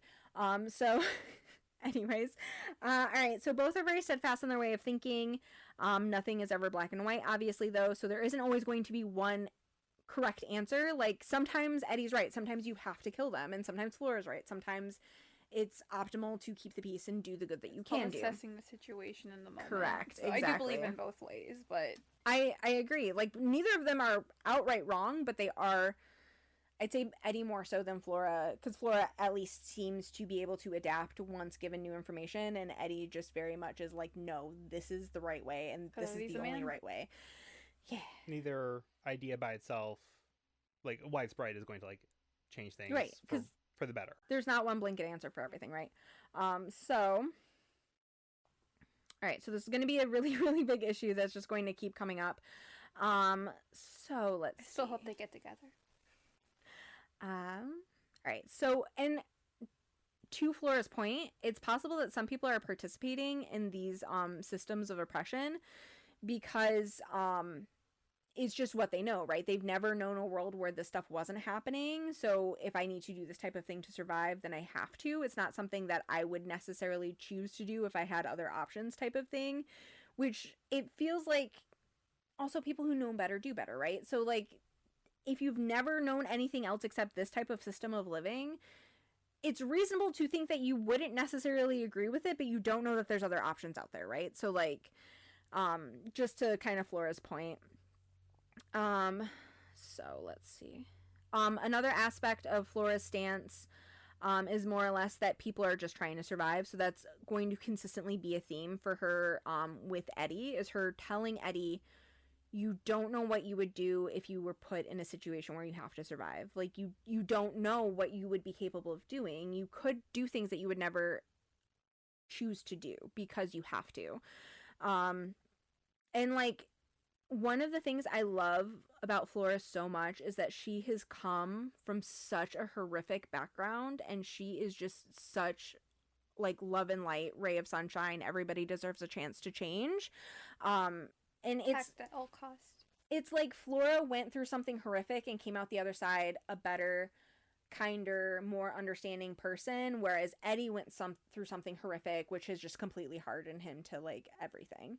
The same water that Yep. parboils the egg softens the potato. Yeah, so like Eddie would be obviously the egg, whereas I would say Flora's the potato? No, I would consider Flora to be the coffee. Okay, yeah. Like I think that she was the potato, and then she Just the water. yeah, and then she goes on like her I ultimate want to be coffee. like her ultimate goal is to like change how things are. Like she very much views women as being sacred, and she feels like women are what's going to change the world, so it is important to protect them, but also like a life is valuable. Like people can change, people are capable of changing, people don't do bad things always because that's just what they want to do. So that's more so like Flora's side of things. If we ever do like merch, can we be the coffee Be the you want to coffee. see in the world? Yeah, absolutely. Be the coffee you want to see in the craft. Just as a coffee hoe. All three of us actually are coffee peoples. I feel like I'm a hard-boiled egg, but I like my coffee like I like my women, hot and icy. Yeah. damn. Yeah, But I you love do. that. I love iced Mm. coffee. Can't drink warm coffee. See. Yeah, so basically don't judge you can't really and shouldn't judge people for what they're doing when they're doing what they need to survive. Like if you haven't been in that situation, you can't really say that you would never do these things. So rolling theme over the next two books is basically, can people change? Should people who have done bad things be allowed to change? And who gets to make and set these rules, right? So what is seen as barbaric in one community is completely normal and rational in another. So basically, who gets to dictate what is correct and what is incorrect? So once outside from meeting with the midwife doctor person, Eddie point blank asks Flora for what her story is. She wasn't brought to Jeff City. She was an apprentice to a slaver. So she was traveling with the slaver. She was his apprentice. And then when the slaver passed away, Flora was given the opportunity to change and join Jeff City, and she took that opportunity. Flora tells Eddie that there's so much that he can't understand, and that he's never going to understand if he only sees violence as the only viable solution. Eddie is furious by this. Instead of leaving, though, he decides to go see what the side of town that travelers actually are meant to like enter through. So when Eddie heads over to like the trading hub, he finds that there's gates, well-armored patrols, and this side of the city is 30 to 40 men with only 2 to 3 women, which is absolutely a normal ratio for him to be seeing in a society. So he's like, okay, this is like weird. And again, also kind of like that side is the face that they present to everybody else, and then they have like the side that is like kept hidden kind of for them type of thing.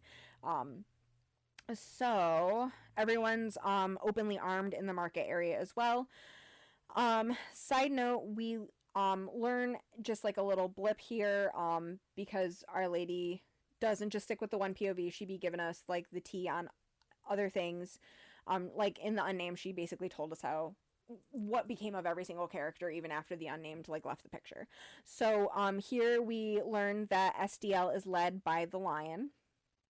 Raiders from SDL have traveled all over the country, raiding spring to autumn of every single year.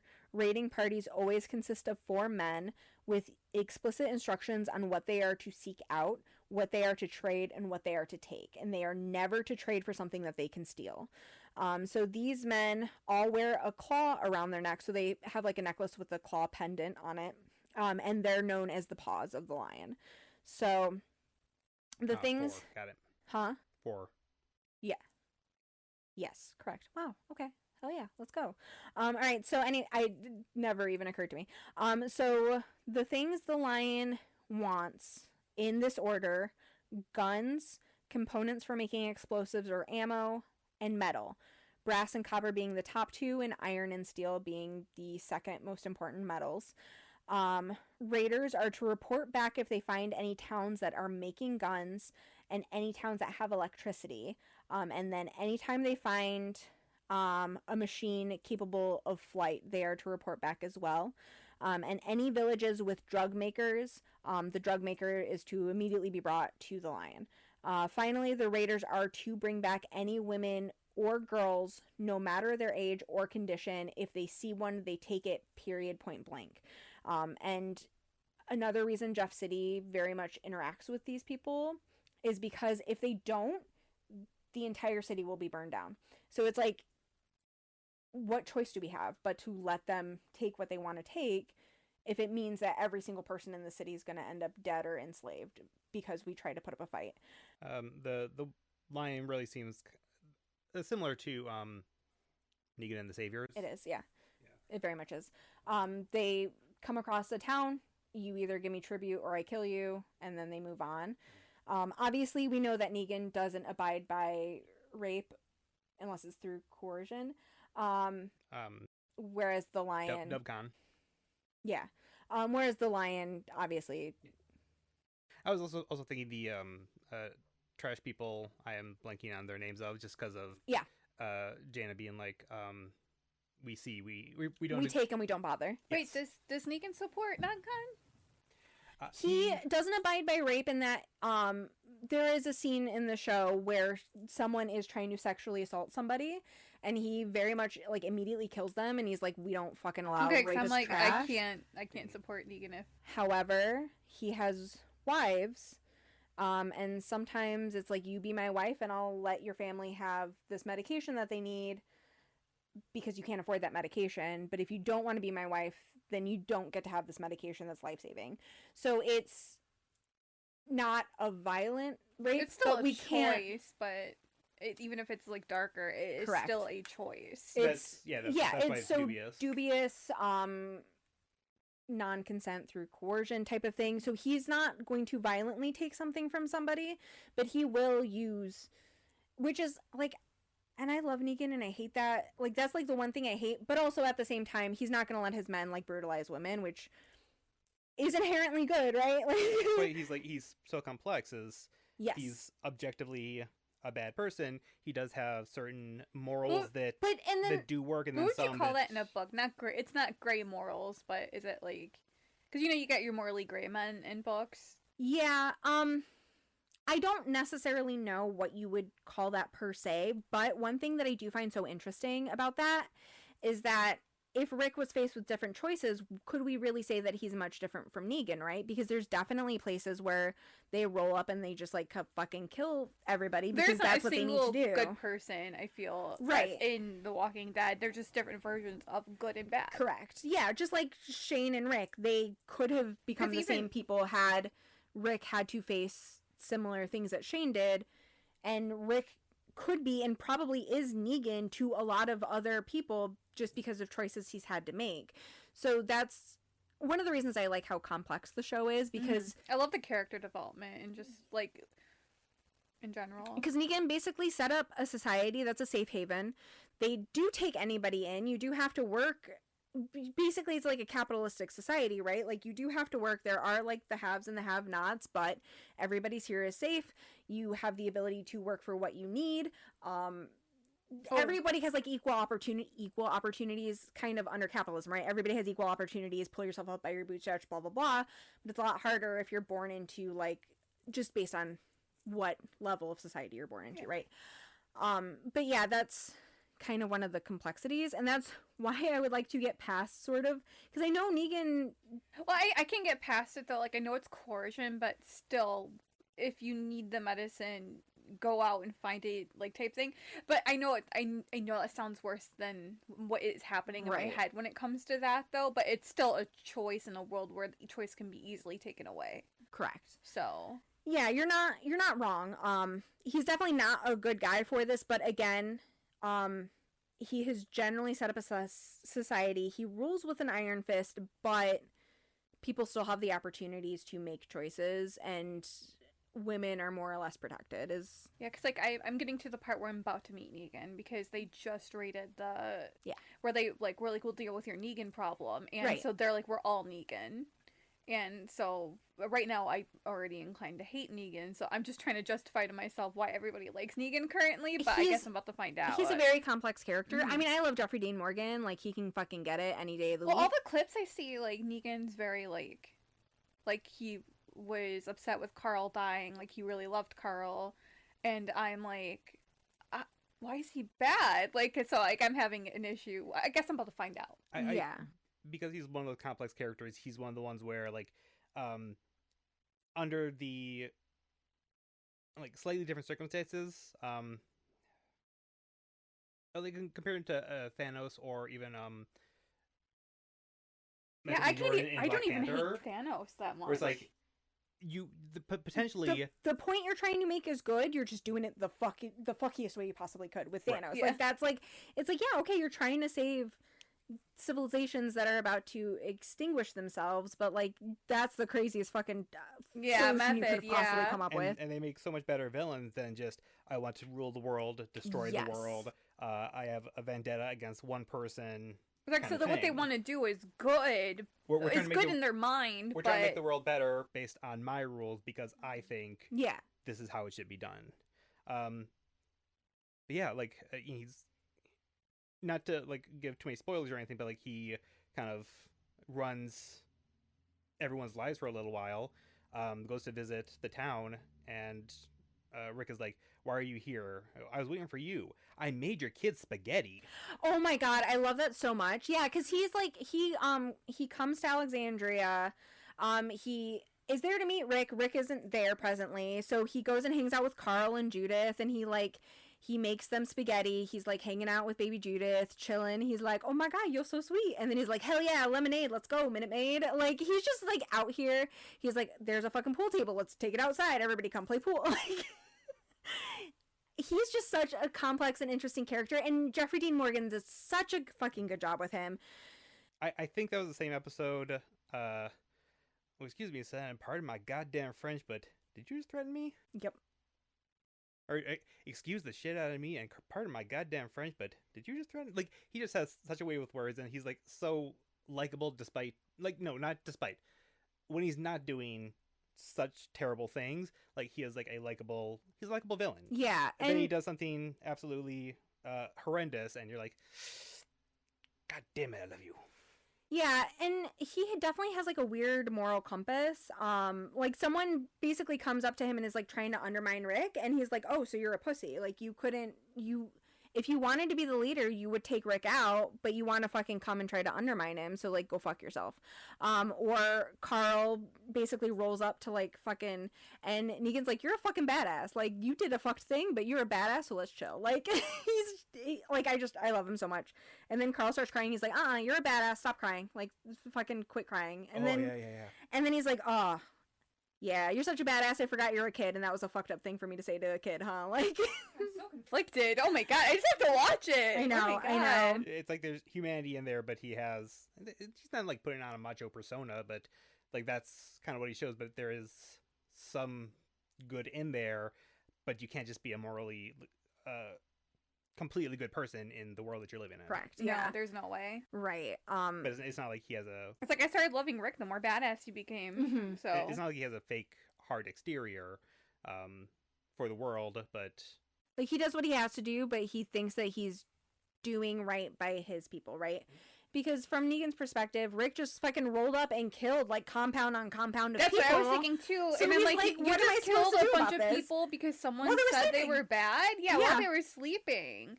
Because they know nothing. They just met this town, which, by the way, the mayor, whoever ran it, was already a Yo. fucking misogynist asshole. And I'm like, you're gonna, like, Gregory. because you need fucking food, you're gonna just assume that these people are bad? Like, so, yeah. I mean, Negan's bad. Like they're And not. no, they are all Yes. bad. they were all Negan. It's just, who do you like more? Right. It's like you're the hero in your own story type of thing, but like there's choices that have to be made, and you don't necessarily know what you would do until you're put in that situation. I will tell you. Choices. I will tell you, if I was put Jesus. into an apocalyptic situation, I'm the bad person because I Right. will do anything to protect the people I love. Right. And like even like Abraham's lore, right? Like Oh yeah, him. his full backstory where basically he had to do something incredibly brutal to protect his family, which ended up driving his family away because they were horrified by what he had to do. But also, what the fuck? He took care of business. Like he stood on business. Like he did what he needed to do. I Soup did for his like family. Abraham. He's a deeply complex character. Yeah. so. Rest in peace, King. All right. So, anyways, Deborah is obviously beside herself, just like fully fallen over, sobbing. She I'm first, sorry, she's not for sale. right? She first says like, "Oh, she's super sickly. She's really difficult to care for. Like, you don't want to take her." And the like leader of the Raiders pinches her arm fat and goes, she looks healthy enough. Let's take her. She's fully sobbing. Eddie is shocked seeing that not a single person is doing anything to stop it. He does try to like step up, but he also realizes there's 4 of them. There's one of him. His gun only has 4 bullets, meaning that he would need to hit every single one of them quickly Wait, are without they hitting the trading baby. a baby? I'm sorry. They handed her a bullet for the baby. They took the baby and they gave her a bullet. And his dead eye is completely out of juice. He can't. Right. Yeah. I mean, Eddie's gonna do something about it. He tries to stand up and be like, you can't just take her. And they were like, well, like, you can fucking come talk to the Lion if you have an issue with it. So Eddie is very much beating himself up over this, because he's like, nobody did anything, but I didn't do enough. But again, reality of the situation was there was no way for him to safely remove Miles from that situation. Like, there was nothing he could have done. So Eddie leaves and he walks for days heading towards SDL. One day he climbs up onto an overpass. He knows that a storm's rolling in and he wants to find an actual shelter for him to stay in for the night. But then he hears the sound of hooves coming up. He turns around and there's a rider on a horse approaching with another horse trailing behind. The rider slows down when they see Eddie, and as the rider gets closer, Eddie reaches for his gun. The rider stops, and they have a bunch of fabric covering their face, and when they flip back their fabric, it's Flora. She very excitedly says that she's so happy she found Eddie. She asks why he came this way, why he's heading towards SDL, saying that the raiders are looking for him because he, like, confronted them. And that she's come out here to find him and bring him back to Jeff City before he gets hurt. Eddie tells her that he's making camp for the night and then he's going to SDL in the morning. Flora basically says, okay, cool, I guess I'm coming with you. While they're making camp, Eddie fully lays into Flora about no one trying to stop the men from taking Miles. Flora explains that the deal has been made with SDL. She's not sure of the details, but she knows that the men can make things a lot worse for Jeff City if they don't comply. Eddie brings up that they don't take horsewomen before referring to Flora as a horsewoman. So he doesn't know that Flora is a horsewoman. He's just kind of like trying to suss out, but he also has not a fucking clue in the world what a horsewoman is. And I was like, what the hell is a horsewoman? Okay, so you grew up liking horses. You drew pictures of horses and wrote fan fiction about horses. We talk endlessly about horses. Oh, that's not what that is. Oh. Right. So she confirms that yes, she is a horsewoman, and no, they don't take horsewomen, but she doesn't elaborate any further with any additional details. And they're not the horse racing Umas from the game / anime. Or are they? So Goldship would not take this. all right, I trust. I trust in your belief system. When she wins a race, she will jump kick. No, she will drop kick the trainer because she is so excited, and also Good for her. Nuts, because the horse was nuts. Okay. So anyways, the next morning, Flora tries again to talk Eddie out of going to SDL. Eddie remains stubborn because of course he does. He tells Flora that she needs to go home. He tells her he doesn't want company and he doesn't want a coward. Flora very What a dick. Right. Flora very quietly tells him that she thought he liked her. Eddie says that it is impossible for him to like her. And she says that she left to come be with him because she wants to be with him. She wants to follow him, and that she left her home because she wants to be something different with him.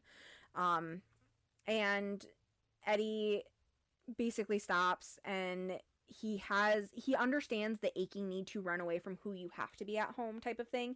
And he also does like Flora. Like, they do have like a little romantic kissy moment here and there. So like there is something between them. He's just, again, everything's black and white. You don't agree with my worldview. That means that you must be a bad person or you must be stupid type of thing. But again, he kind of resonates with her feelings. They continue to travel together. Eddie asks Flora about her past. She tells him that she was very young and she worked for an old man named Archie. He claimed to have known the before times, even though realistically that shouldn't be possible because it's been like 100 years since the before times. So it could be, but Archie would have to be like 102, 103. astoundingly old when he got Flora, not knowing how old Flora is, but I would assume in her 20s or 30s at the absolute most. Archie found Flora in Florida. He claimed to have known the king of Florida, so he named Flora after the king of Florida.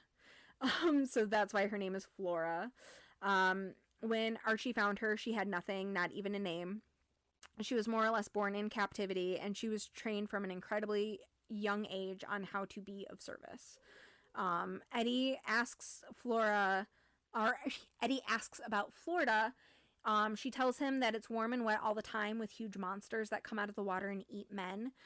Flora goes on to tell Eddie that Archie wasn't the one who cut her, because Eddie asked if she was cut because a lot of women who are in captivity are cut, female circumcision. And so when Eddie asks if she's cut, she says yes, but Archie's not the one that did it. So they will continue to have conversations where he'll ask her something and she'll answer honestly, but she didn't understand what he was asking and he doesn't understand her answer. They're having two different conversations, but they just happen to like line up correctly. Yeah. A comedy of errors, misunderstandings, rom-com. Right. So like Eddie makes a comment saying like, I'm really sorry that you were cut. I know that that's really difficult. Like, I know people who have been. And she's like, well, I don't remember being cut. It must have been when I was a baby. I don't know any other like body that I've lived in. So like but I have had to watch other kids be cut and they were old enough to know what they were losing. So like I understand, but like also you don't need to pity me because this is the only life and body I've ever had type of thing. So let's see. Okay. She goes on to tell Eddie that when she came to Jeff City, her father there bought her and he raised her in Jeff City, and that she loved him dearly. He died a few years back during a twister, so we can probably deduce that Jeff City is somewhere in like Tornado Alley. Hell yeah. Which we're about to be the new Tornado Alley eventually. Shut your whore mouth. All right. So Eddie asks if there are any men in Flora's life. She tells him that she's been with a few men and women, but she's never been with anyone like Eddie. Eddie is fully shook. Basically, like, you've been with both. Because in Nowhere, not that it's not an option to be with the same sex, but if you're a woman capable of being a mother, why would you not want to do that, is kind of the mentality. So 2 women together is a waste, more or less. So Eddie is, like, surprised, thinking that, well, Jeff City must be different then if Flora was able to be with both genders. He also then thinks of the unnamed, because she too was bisexual. Flora asks Eddie if he has anyone back home, and if he has a hive. He tells her that he has some women that he likes to be with, but it's not something that can ever be permanent. Eddie tells her it must be easier for her in Jeff City with so many women. No one would really care if 2 women were together. This confuses Flora. She doesn't understand why it would be anyone's business who you're with. Eddie explains that with so few women, people think that it's a waste for 2 women to be together. As mentioned, Flora is horrified by this, saying some women can't or don't want to be mothers. And then she asks if where Eddie's from, women are forced to be mothers. And he says that it's complicated, before thinking to himself that in Nowhere, women are respected and worshipped, but only if they are the right kind of woman. Remembering that 2 women had lived together, and they were left out of community gatherings. Most people didn't really talk to them until they started a joint hive together. Then they were invited and people were a lot more kind to them, but both women ultimately ended up dying a few years apart due to childbirth. So That's tragic. yeah. So, and then, yeah, that's also, like, just a thing for Eddie again. And later in the book, he's going to have a confrontation with Alice, who is going to make a comment to him, like, you're not going to live the life you want because you're worried about dirty looks type of thing. So this, I would feel, is another thing that, like, Eddie is making into a bigger deal in his head. Like, he could live the life he wants, but it's not the perfect way, and it's not going to get him the optimal outcome within his society. So he's just going to force himself to be something he's not because he doesn't want people to look negatively at him, even if, again, it's just sort of dirty looks and side eye that he's, like, worried about type of thing. So Eddie asks Flora about why Jeff City has such a low birth rate, because they will typically only have, like, 1 baby a year, whereas Nowhere will have, like, maybe 2 or 3 a year. And with the higher population of women, this doesn't make sense to Eddie. So he's asking about it. Flora simply says that, of course, it's because horsewomen can't have children. Eddie doesn't press any further on what she means, but he, again, fully doesn't know what a horsewoman is. So he's just like, oh, okay, that's weird, but I guess. Flora tells him One time he's not curious. Flora tells him that the last baby that was born was last year, and the one before that was Miles. Eddie shakes his head, and now he's even more astonished that they just let STL take Miles. Like, she's one of your newest babies, and you just let her be fucking taken. Flora tells him it's not that simple. A few years back, STL had burned down an entire city because they wanted one 15-year-old girl. Hundreds of people died. The rest found new homes, some of which came to Jeff City, which is why Flora knows that this happened. And she basically just says that's a really large price to pay for one person's child. Because if they are able to kill 100 people, right, that's a big community. Right. And Eddie says, asks her if that's a price she would be willing to pay, and she says, I can't be a parent, so I'm never going to have to make that choice. Like, I'm not even going to try to guess on how I would handle that situation type of thing. Eddie tells her that every single child is everyone's responsibility, telling Flora to imagine no one fighting to keep her, and she tells him that as far as she knows, no one ever did fight to keep her. And this is a case in point for Eddie actually being the one that's naive in the world. Like, he just sees her as being kind and idealistic, but he doesn't even stop to process, like, she was born in captivity. She's only knew slavery until she arrived at Jeff City, and she was been trained for, like, a very young age, had no name. Like, why would he think anybody had ever fought for her? Like, she started out life in like the most horrific situation a woman in this time could be in, you know?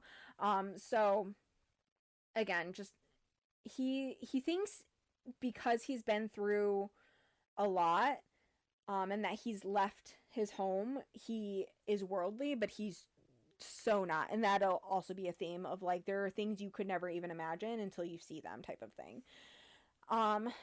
So let's see. Okay, so the next day, Eddie and Flora, or Eddie asks Flora why she wears so much fabric to cover her face. She's basically like fully just draped in like silk. And she says that the women of Jeff City do that so that they can leave feeling protected. Eddie tells Flora that it would make way more sense for her to pose as a man rather than hiding under all the fabric, saying that it does nothing to disguise the fact she's a woman. He basically makes a comment that she might as well like be a wrapped up present. I just want to punch Eddie. I know. And like like yes and no. I know him and I see him and I understand why he thinks and views things the way he does, but like it doesn't change the fact that he's wrong and very frustrating. So Flora very quickly cuts him off. Her jaw is clenched and she tells him that she will never wear the clothes of a man.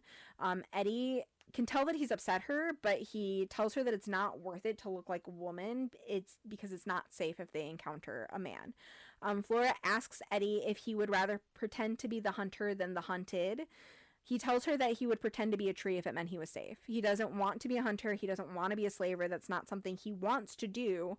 But Flora just tells him that he doesn't know what he would do in order to survive. We are also really seeing, again, Eddie just making a lot of assumptions about her. He's surprised to... Eddie don't deserve her. Yeah, I would be inclined to agree. Because he changes, but he doesn't really change. Like they still have this dichotomy like right up until the end. Flora has every right to look like a woman if that's what she chooses, because that's what correct. She wants. Right. So it's a post-apocalyptia. There are no rules. Right. Apparently there's one rule to Eddie. So he is surprised to learn Flora wasn't born behind the walls. Given how delicate and soft-hearted she is, he assumes that she's like that because she hasn't been exposed to darkness, but we know obviously she was born and grew from darkness. She was born in the darkness. Right. I'm assuming Flora hasn't fully told Eddie yet the backstory because... No. Okay. All right, I just need to make that known because I'd be so much more angry. And like part of it is that once everything is sort of revealed to both parties, Flora has this moment of like, you really didn't know what a horsewoman was, but there's a point where I don't understand. And well, I'll But explain more as it unfolds. Naive. But like, so that's such a common thing that she doesn't think that he doesn't know, but he does ask her very direct questions. There is a point where he will ask her a question and she has to know that he doesn't know who she is. Like, based on that question alone, and we will get to it, but like I'm like, girl, you knew he didn't know. That one question alone fucking should have set off hella alarm bells for you. But regardless, all will be revealed. Anyway, so she's been through horrible things and she's come out the other side way more understanding because of it. In reality, Flora has a lot more life experience than Eddie does, and she's had to grow up in dark places and do really awful things in order to survive, so she has like a more well-formed worldview. They continue on for a bit before Flora tells Eddie that being a woman is something that's sacred. That people didn't understand that being a woman was sacred in the before times, but the plague made it so people had to understand.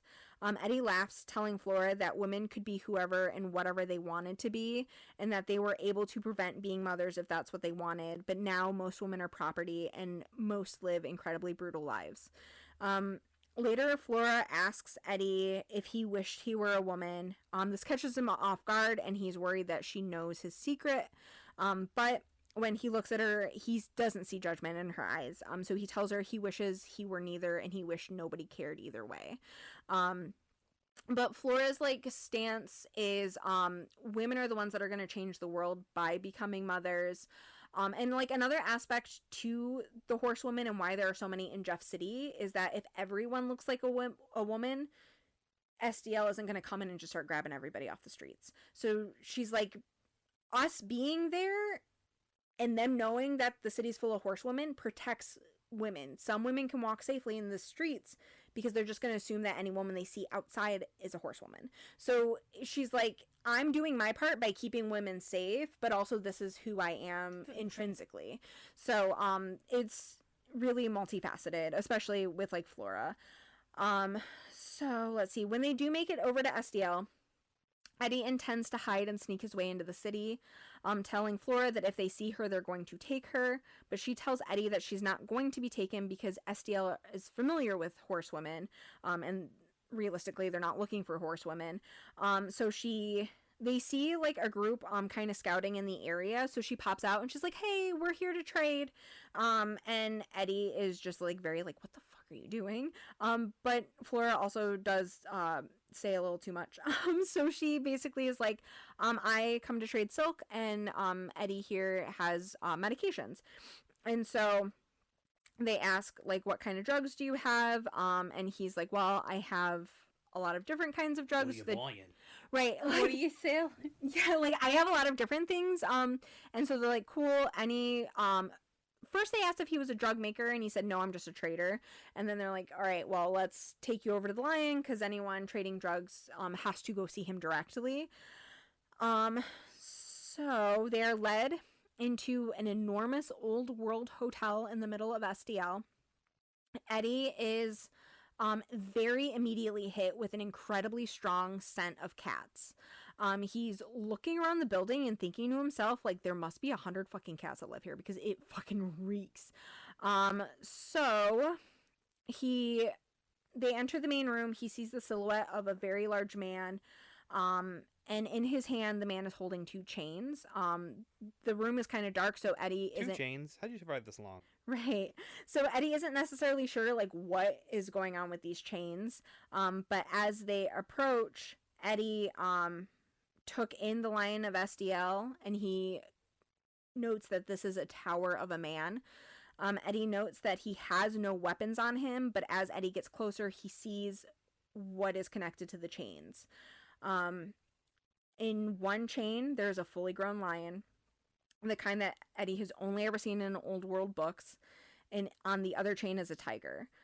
Eddie isn't sure if he's more worried about the cats or the amount of men in the room with him. So basically picture like if Negan and Ezekiel were like one and the same. So let's see. Okay. The guards announce to the Lion of SDL that they have brought him a drug maker, but Eddie very quickly says he's a drug trader. He doesn't have the skill to make the drugs. The Lion asks to see what Eddie brought. Eddie lays out his wares, and he hopes that whatever he knows, if drug traders have to come immediately to him, he's looking for something specific, and I really fucking hope that everything I just laid out is not what he's looking for. The Lion assesses his wares. He then instructs one of his men to go pick a handful. The man leaves, and he comes back with 2 teen girls, 2 adult women, and Miles. The Lion tells Eddie that he has very worthy goods, and he offers Eddie 1 truck, a map with marked locations of where he can go and get fuel to fill up while he's out and about, and he can have 1 woman from the Lion's personal stock. Eddie decides that he's going to shoot for big bucks, no whammies, so he asks for 1 more thing. He asks for bullets. The Lion says, if you're going to ask for 1 more thing, you better offer me 1 more thing. Eddie then pulls out a secret compartment, and he reveals a small vial. He tells the Lion, this is an incredibly strong painkiller. It's the best that you could possibly get. But before Eddie can tell him what the Lion's called, the Lion smiles and says opium. And it's here that Eddie knew he fucked up, because that was very clearly what the Lion was looking for. The Lion asks Eddie if he has more. Eddie pulls out 2 more vials. The Lion tells Eddie that he needs a lot more. He tells Eddie that he can either send men to his village to get more, or Eddie can bring the drug maker to him. Basically, like, I can send my men to go get what you got, or you can bring your drug maker here. Basically made himself a target. Yeah. So Eddie basically tells him that the flowers are really finicky and difficult to grow. They only have them because they were already growing there. So it's not feasible for him to bring his drug maker here, and they don't trade in his city, directly in his city, for safety reasons. But he tells the lion, I'm definitely happy to send traders out to you guys regularly to bring you more. So the lion is basically like, it's a deal. Any traders you send here will take one woman and as many bullets as they can carry for each delivery that you bring me. With this, the deal is struck. The lion offers Eddie a claw medallion, telling Eddie that this will open doors for him when he's wearing it. When they get to the truck, Eddie says he doesn't know how to drive, but Flora very gleefully says she knows how to drive. They then get in the car, and Flora asks if they're going to be taking Miles home. Eddie confirms they will. Flora asks if he wants her to stay there, and he says, no, you don't have to stay there. And she's like, good, because you need a driver. So they get Miles home. So did they trade for Miles? Yeah. Okay. Yeah. So Miles was the woman that he picked, obviously. Okay. And then he asks for bullets, and you better off him one more thing, and that's how the whole correct thing started. Correct. And then let's see. So they get Miles home, and like one thing to note is that all of the lion's women were very docile and seemed out of it, and Miles was barely conscious and does not start to become conscious until they're all the way back to Jeff City. They're drugging him to hell. And that's why he wants opium, is to keep the women docile. Yeah, keep them compliant. And to like also help them adjust. So basically like he keeps his women docile, but then also giving the new ones higher doses so that they're basically too out of it until they're, I guess, used to. By the end of this book, this place burns. It's gonna get worse before it gets better. But I know. Eddie better be the thorn in the lion's paw. Armpit, but yes. Okay, so driver, blah blah blah, they get back. Deborah is beside herself when she opens the door and sees Miles. She clings to Miles before sinking to the floor. Another woman appears from inside the house and grabs onto both of them and is like hugging them. The first thing Eddie notices is that this other woman is intensely pale, like she does not leave the house ever. The second thing he notices is that this woman has Miles' face. Like, he's like, oh, like, you're Miles' mother. But that's Miles' mother, like, very confused. Well, she was beside herself, so she must be cloning herself. Correct, yeah. So anyways, once Eddie and Flora leave, Eddie immediately asks how Miles has two mothers. Flora explains that Deborah is an uncut horsewoman.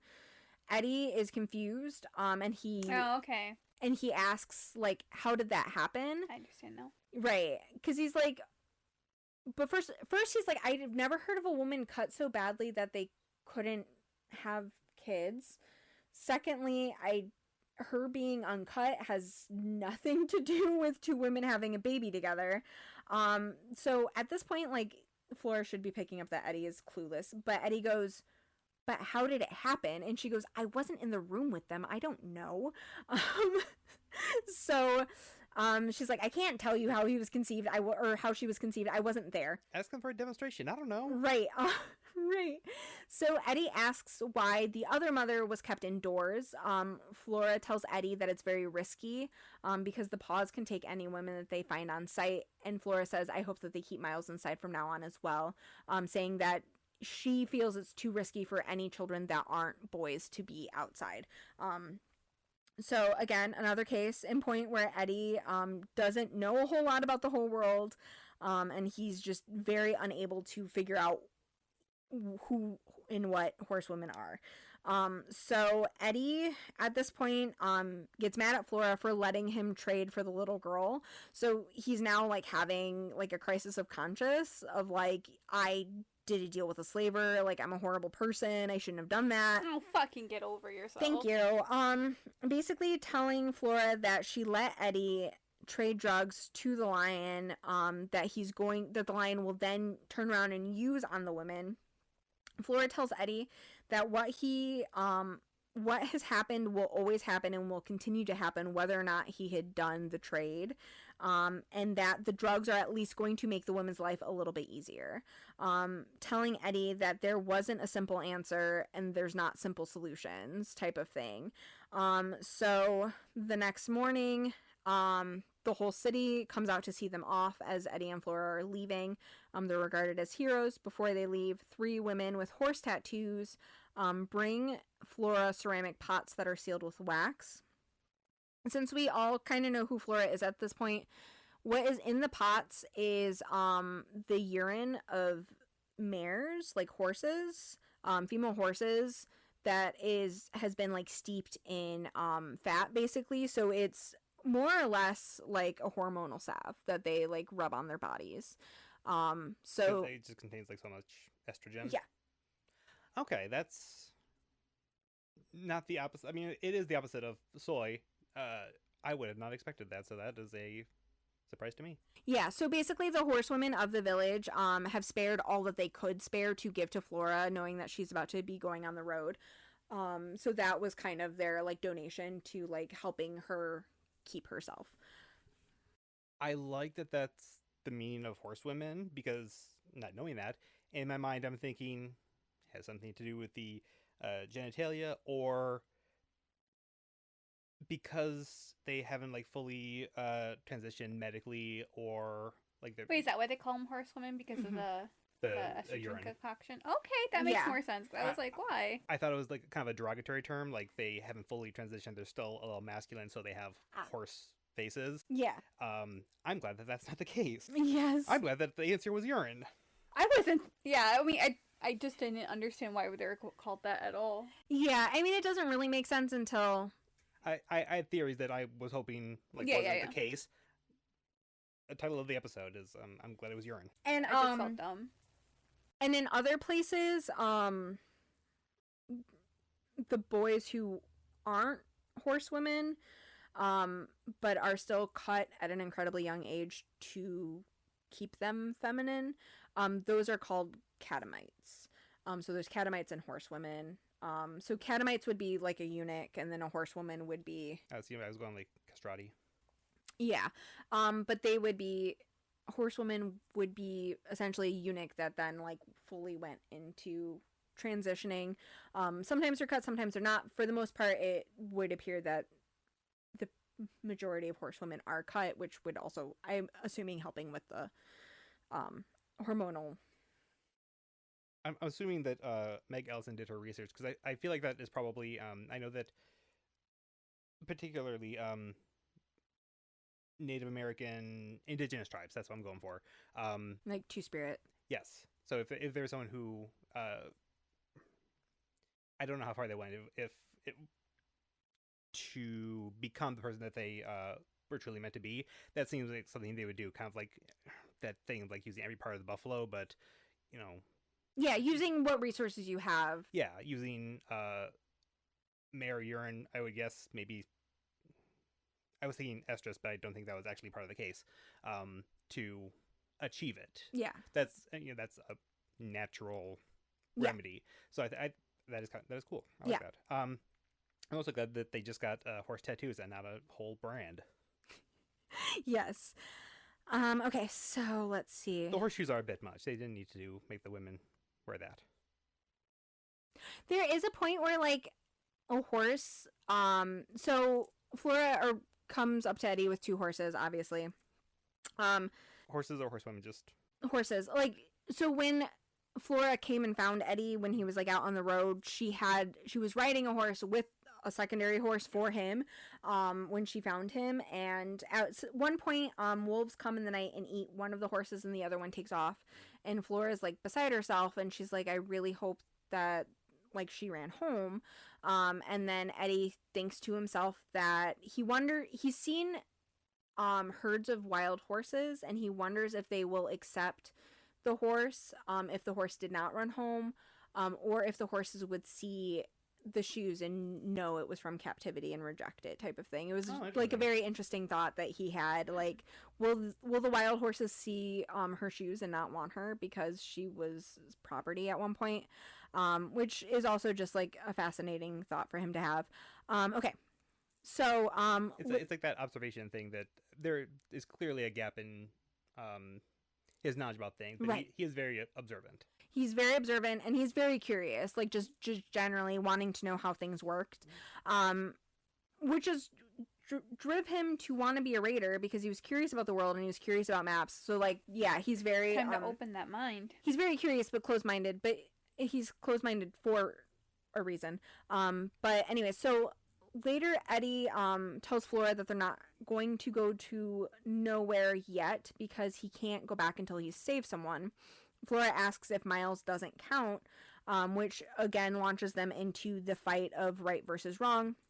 Is that like Eddie's personal belief? Is it can't go back home until I've saved someone, or yeah,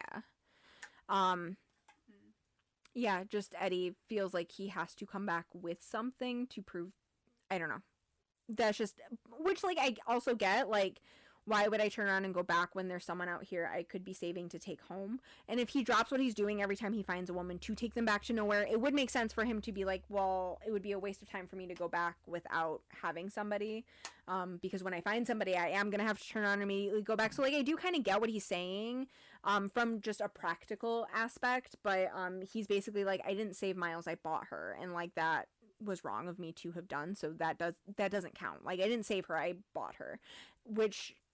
again, the ends justify the means, my guy. It's like how the Paws have like their list of must-haves, and theirs is just like a woman, a girl, like that's top of their list, and anything else is like incidental. Correct. Yeah.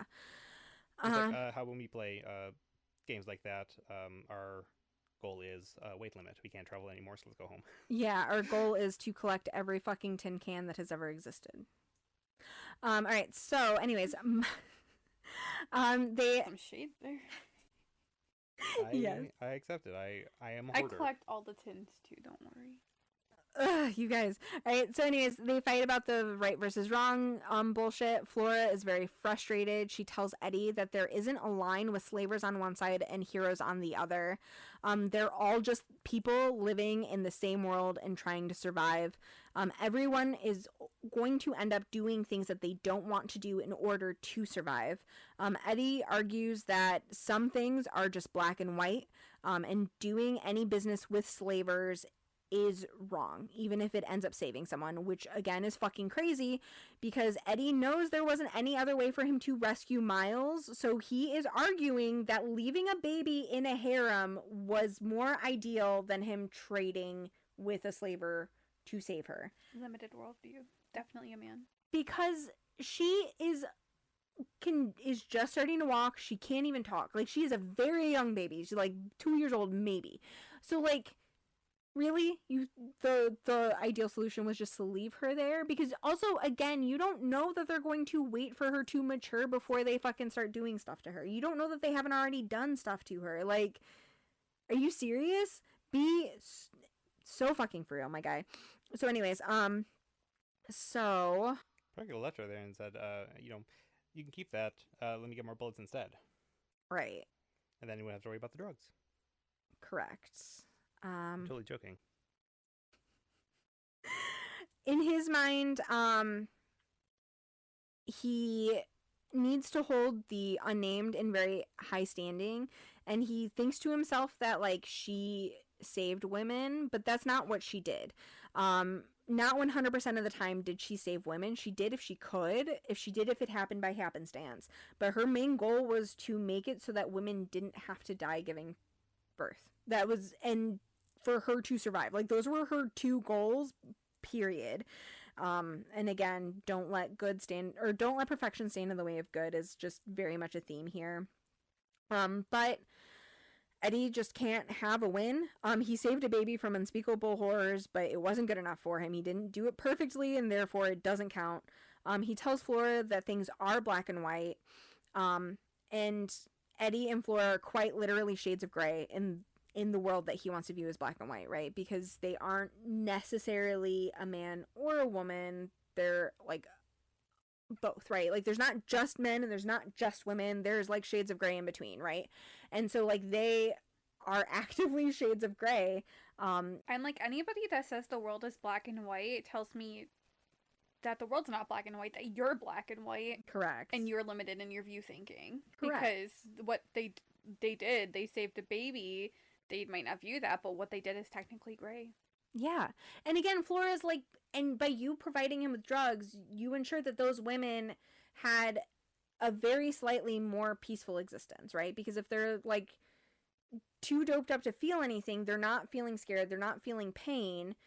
If you hadn't given him those drugs, they could have run out, and then those women would have been fully living not only with withdrawal, but with the horrors of their existence. So like, she's like, the things you traded also inherently helped those women, even if you couldn't walk out of there with all of them. I'm like, unless you're going in there guns a-blazing, at least you helped in a different way. Correct. So like, again, love Eddie to death. I see him, I feel him, I understand him, but like, I so find him so incredibly frustrating.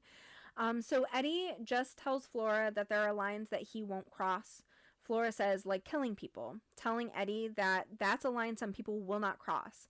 Eddie tells Flora that sometimes there's no other way than to kill somebody. Killing is just something you have to do. And Flora asks, what if there was no other choice but to work with slavers? Eddie says, there's always another choice. And she says, yeah, there's always another choice. Like, you feel like you have to kill people sometimes, but you can never work with slavers. It's like, if there's always another choice to work with slavers, there's always another choice but to kill somebody. You know, like, everybody has their own lines, and like, you aren't right just because they're your lines. So Eddie is huffing off about this. He's feeling really frustrated. And tells Flora he wants to show her a secret place. So he's like really crabby, but he's like, I want to show you a secret place. And then we can go wherever you want to go. I caught it with my foot, and I was so proud, but then my feet were cramping, and then I tried to pick it up, and I dropped it anyways. All right, so side note here, basically they go to sleep, and Etta is thinking back to when Mother Ina gifted her with the unnamed gun. Some important quotes that I pulled from this, not that that scene was super, super important, but some quotes. Ina says to Etta, I want you to have what you want, even if it's not what I would choose for you. But I want you to go after it with both hands, whatever it is, and leave something good behind after you. Life doesn't ever hold what you wish it would, but it holds things you can't even dream of yet because you haven't seen them. The unnamed saw the world change, but it didn't stop her from chasing what she wanted to have. At this, Etta thinks that the unnamed wanted to find Jack, wanted to save women from slavers, and wanted to be a hero. Considering that we too have read this book, that all of that's inaccurate. She hoped to find Jack, which I know I didn't touch on in the episode very much, but she had her partner Jack, and while she hoped to see him again one day, she knew that there was no way for her to ever truly find him, and that it was best and easier for her to just assume that he had died, because he had clearly left assuming she had died. So like, not only does she not have a way of finding him, he left her because he thought she was basically as good as dead. So like, he's not looking for her. She has no way to find him. While yes, ideally she would have found him at some point, she knew that that wasn't realistic, so that was not a goal of hers. She didn't want to save women from slavers, and very frequently left them in captivity after doing trade with slavers. Her goal was to protect them from dying in childbirth, not to save them. It feels like they watched the Hollywood version of Unnamed Story instead of reading the book that it's based on. Right. And she never wanted to be a hero. She helped when she could. She helped when she had to. But her goal was just to survive. She just wanted to find somewhere where she could just live and fuck off. And yeah, that literally. And a lot of times she really even questioned if she cared to do that. Like, she's just like, what point is there to survive? Like, she did have some points where she was really battling with that.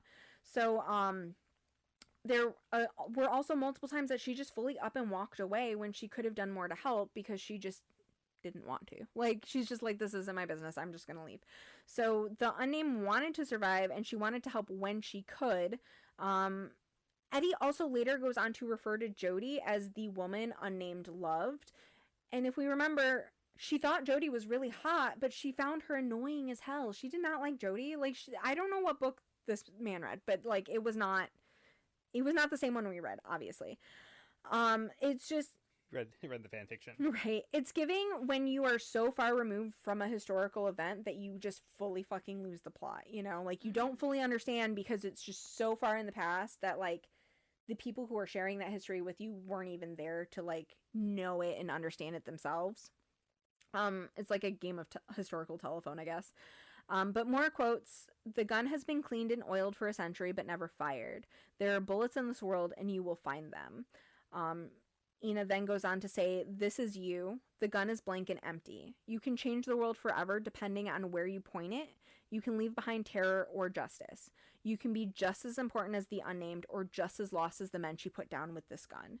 And the reason that I left that in, other than Mother Ina, like, just is fully eating with, like, her quotes here, is that our main homie thinks that Ina wants to pressure them into being something, but this clearly shows that that's not true. Ina very much is like, I see you for who you are, and I know that the path I want you to have probably isn't the path you're going to want to have. So, like, let me kind of give you words of wisdom and let me give you a gift that I think will be practical and that you can put to good use, type of thing. So, I'll control my life, Mom. Right, exactly. It's giving teenage boy. Exactly. Thank you. But yeah, it's like, if Ina only wanted Etta to be a mother, Ina would not have given Etta a gun as, like, her moon gift type thing, you know? So, like, that's insane. But Etta / Eddie seems to want to punish themselves for not being what others want them to be. They've locked themselves in this black and white world where they can't truly do enough and have always isolated themselves from their family because they don't feel seen by them. It honestly feels to me that Ina sees Eddie more than they even, like, see and understand themselves. I think I'm seeing some symbolism here. Maybe. So Eddie is fishing for more Flora lore. Flora reveals that she can read, which shocks Eddie. He asks if a lot of people from Jeff City can read, and Flora reveals that the slaver actually taught her how to read because he liked to have bedtime stories. So he taught her how to read so she could read him to sleep. Which leads Eddie to ask why Flora didn't ever try to run from the slaver, and Eddie says that she didn't think she would make it, and again, he bought her when she was 5 years old, like, about 5 years old, so she's like, how could a 5-year-old run off? Like, and by the time... legs. Right, but also by the time that I was maybe old enough to maybe survive, I had been with him for so long, like, that's all I ever, like, that's what I knew. From reading, I found out that's a symptom of Stockholm Syndrome. Right. Yeah, but... The mental image I have is really cute. I'm not saying that reading bedtime stories to a slaver is cute. I'm saying the mental image of, like, the child reading the story... to an old man. Yes. Like a 5-year-old reading. And when you Still remove bad. the negative part of it, I'm like, oh, it's adorable. Right. Yeah. But anyway, so Flora says she doesn't know how old she was, but she doesn't believe she was older than 5, remembering that she was incredibly small. Eddie... It's fucking just dumb ass out of pocket shit. Eddie asks Flora when her first period is, telling Flora that she can likely guesstimate her age based on that. Flora seems very confused why Eddie is asking this, and Eddie laughs at her and goes, well, if being a woman's so sacred, surely you had a coming of age that would have been celebrated. And, like, What does Flora see in Eddie? And, like, honey, she was kept by a fucking slaver. Do you think the slaver threw her a fucking moon party? Like, be so fucking for real right now. Like, honestly, like, this is crazy. But, like, Flora is, like, so shook to her core by this conversation that she just stops responding to Eddie, and he's like, oh, she must have fallen asleep. Yeah, that's a man right there. Yep. So anyways, the next morning, they're headed to this beautiful location. Eddie is hoping that he can reveal his true identity to Flora, and remembers the unnamed revealing herself to Jody and that not going over well. So Eddie thinks if he does it somewhere where it's going to be romantic, and because Flora already has feelings for him, that this is maybe going to go well, but he's also scared that it's not. I've seen so many red flags with Eddie right now that Flora needs to run. You're right. But you're about to get mad, so real buckle up here. You know what? I'm out. I'm gonna write my own book. Like, you're about to be so fucking... That's so have fun. relevant right now. Like, don't panic. Literally. So anyways, they get to a cave. He basically takes her down into this beautiful cave. Romantic. There's a pool there of water. Ooh. Eddie tells Flora something. He wants to be honest with her. He wants to share a secret with her. He clocks that she looks incredibly uncomfortable. So he like reaches out to touch her and she pushes his hand away. And he can see that she's like starting to cry and he's like, oh God, what is happening? But she encourages him to continue. She's like, tell me what you want to tell me.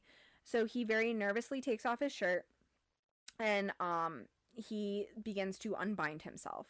Once unbound, Etta goes on to explain that in nowhere two women can't live together, but she feels something for Flora, and she's never felt this before. Etta thinks that she might be falling in love. Etta leans in and kisses Flora. Flora is very tense, and she's trembling. Etta asks if she's frightened by being in the cave, or if she's upset because of who Etta is. Let's see... Flora quickly shakes her head before pulling Etta back in and kissing her some more. Between kisses, Flora tells Etta that she doesn't know Flora well enough to love her, but Flora wants Etta to know her. Basically, like, you're not in love with me, you don't even know me, but I want you, you want me, I want us to get to know each other type of thing. Practical. We stan a queen, honestly. So, let's see. Queen of the I was gonna say horses, queen of the horses, but I backed out. Flora says Eddie while they're smooching, like she kind of moans Eddie's name, and then Eddie corrects her and says it's Etta, or you know what I'm saying. Anyways, so Etta asks if Flora has ever been with a woman before, while she's trying to work to get Flora out of her layers and layers of fabric. Flora starts stumbling over an answer. So Etta thinks that she sounds frightened, and so Etta is assuming that Flora is just nervous about being with a woman for the first time, perhaps. So Etta sees that Flora is like just fully crying right now. She's like into what's happening, but she's fully crying, and Etta is just very confused. And so she is taking it as like, oh, that's okay. I'll show her what to do. Like I want to do this with her. That's great. Like I'm so happy to teach her how to have sex with a woman. So Etta tells Flora that they can stop. She's like, if this isn't okay, we can stop. You don't have to do this. But Flora tells her not to stop. Once Etta finds her way to Flora's bare thigh, she runs her hand up Flora's thigh before stopping in confusion and then quickly being horrified. Etta very swiftly backs away from Flora, but Flora reaches out trying to like pull her back in, and she's like, wait, no, like, wait, don't be freaked out. And then Etta very quickly puts her shirt back on before asking Flora what she is. Flora tells Etta that she's a horsewoman, asking if Etta really doesn't know what that means. And it's like, Flora, baby, she just asked you about like your first period. Like, we very clearly know that she does not in fact know what a horsewoman is. And so Etta asks how Flora could do this to, like, how could you even do this? And Flora laughs and goes, I don't know, you tell me, Eddie. So Etta tells Flora that they're not the same. She's like, this is not the same thing. She does this, like, Etta does this for survival, and that she does it because her life depends on it. Etta gathers up her bindings and the torch that she brought down there, and she tells Flora that she needs to find her own way out of the cave. Flora's still sobbing, and she yells, a few moments ago you were in love with me, and now you're leaving me here. And so Etta's dead to me. Right. Etta's dead to me. There's no redemption. I need you to know this. Right. I should tell you at this point that Etta / Eddie has very much been having full-on panic attacks when interacting with men. So obviously Flora is not a man, but she has some male parts, which has very much signaled danger to Etta, which is partially driving this really big reaction. And Etta stops. She's having a panic attack. But then it occurs to her that she was very easily to just flip Flora over. So she's like, well, I can maybe stay and hear her out because I know that I can physically take her if I become in danger. Now my feelings are a little bit changing though, because I can understand the man panic. Yes. Yeah. So okay. I can't say I don't understand that, because I truly do. It's very frustrating, but it's but I do understand them. Yeah. It's not the same thing, but it's really reminded me of the radio show we would listen to, where twice a week you would get, oh yeah, related to the topic, I took this really the hottest chick you've ever seen home, and however they ended, oh, it was a dude, oh, she was twice as big as me, whatever. And it's like, I am absolutely sure that happened when so many trans women are like beaten or killed on such a frequent basis. Right. And like, as much as I enjoyed that show, and they were very much products of their generation in that they were like clearly like open-minded and had nothing against trans people, but like they would horrifically continuously misgender them, and like I knew it's not because they just were fucking dumb as shit and just didn't know any better. But yeah, that was definitely a really big problem for me. Obviously, again, not the same scenario, but but yeah, that's what it was giving. Just, I absolutely love you, you're like just the hottest thing ever, and 2 seconds later, you have a penis. Oh no. Fear will do that. So wait, does Flora have male genitalia, or has it been cut off? She has a penis. Okay, so her testicles were cut off. Oh, okay, so that's what it means. Okay. Yeah, but she does have like a working penis. Like, because at one point she's like, it. Oh yeah. She goes, it stands, if that's what you're asking. I love that, actually. Okay. Yeah. So see, when you said cut, I know that for women that meant yeah.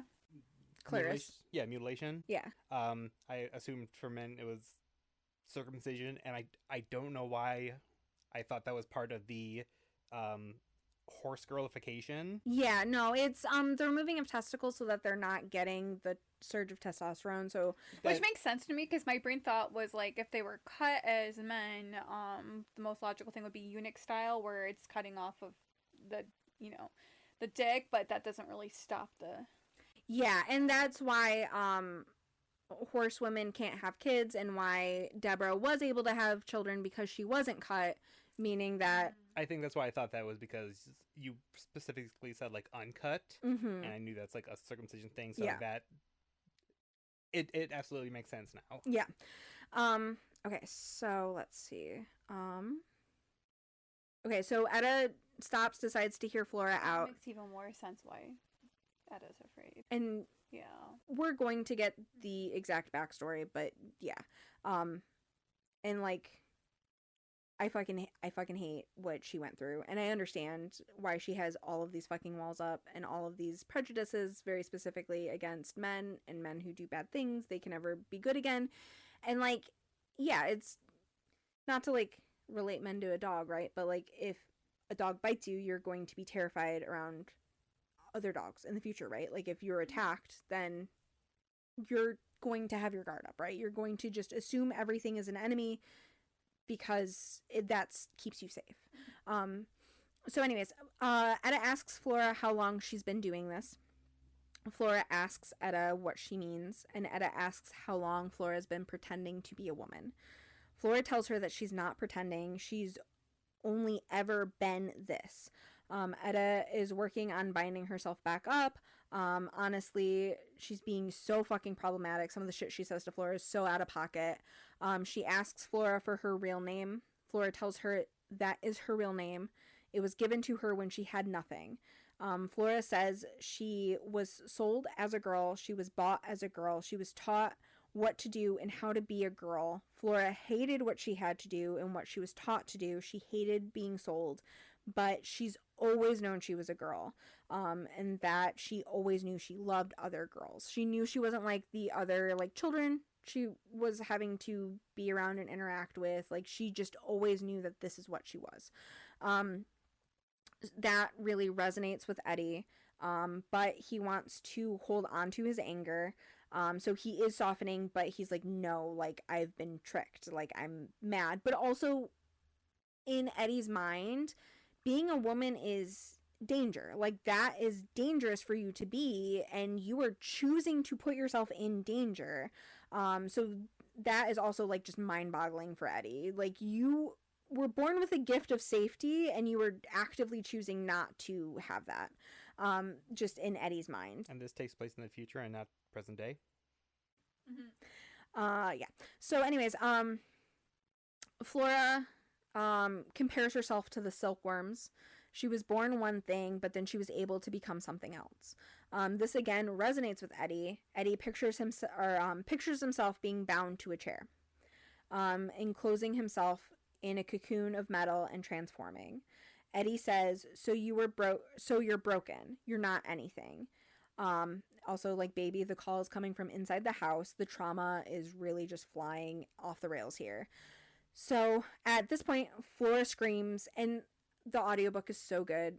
I know I say this about so many books, but, like, honestly, this part just, I remember listening to this in my car and just, like, tearing up. But Flora screams, I'm Flora. I'm as much something as you are, Eddie. Are you broken? Are you nothing? Eddie again tells Flora that he does this to stay alive, and Flora says, I do too.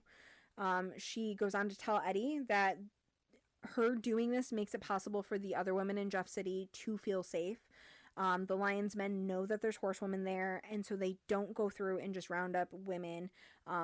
She is doing this to survive because she needs to do this and be this to be alive, but also she is keeping other people safe by doing this. So she tells Eddie that she doesn't care if Eddie doesn't want her anymore, but that if Eddie cared for her even a little bit, he would want to get to know her.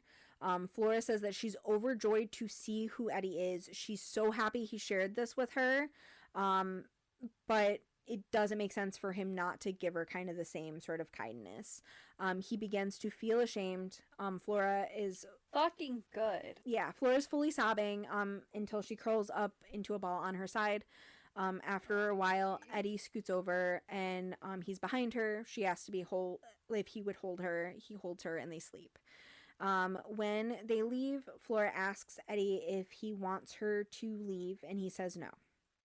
She tells him that if they're going to travel together, then they have to trust each other, meaning no more secrets. She then asks if she should keep calling him Eddie, and he very quickly tells her on the road he's only Eddie. They have a convo about returning to nowhere. Flora tells him that she would really love to read the books of the unnamed. They fight about him having to save someone first. He then tells her that he can't take her to nowhere because they would see right through her. She tells him that he didn't see right through her. They end up agreeing that they're going to return to nowhere. Flora is crying, and she tells Eddie that he doesn't need to tell them who she is, or who he thinks she is. Fast forward, they get back to nowhere. Flora very quickly offers silk to anyone who is willing to house and feed her. Alice, the drug maker, very excitedly says, hell yeah, let's go. She and Etta, again, they have a friends with benefits type thing. Etta is incredibly jealous, like, Flora works quick, I guess, type of thing. Like, Etta just very clocks that there's going to be something between the two, and he is in fact right, or she is in fact right to guess that that's going to happen. So Flora and Alice get together. Yes. Yes, because Eddie don't deserve Flora! Sorry. It's I have okay. feelings. You're I not have wrong. so You're many not fucking wrong. feelings. You're not wrong. And Etta is going to do just one more horrible thing to Flora before the day is done. And by the day, I mean the book. Anyways, so after getting cleaned up, Etta goes to sleep. She has a dream about the chair. In this dream, we're really gonna start to kind of get the lore here. But in Etta's dream, the stirrups weren't rusty enough to break. So she is trapped and she's struggling to free herself. She wakes up, she's tangled in her bed, she's struggling to catch her breath, she can't breathe, her muscles are fully locked up. She falls out of bed onto the floor. Potassium. Yep.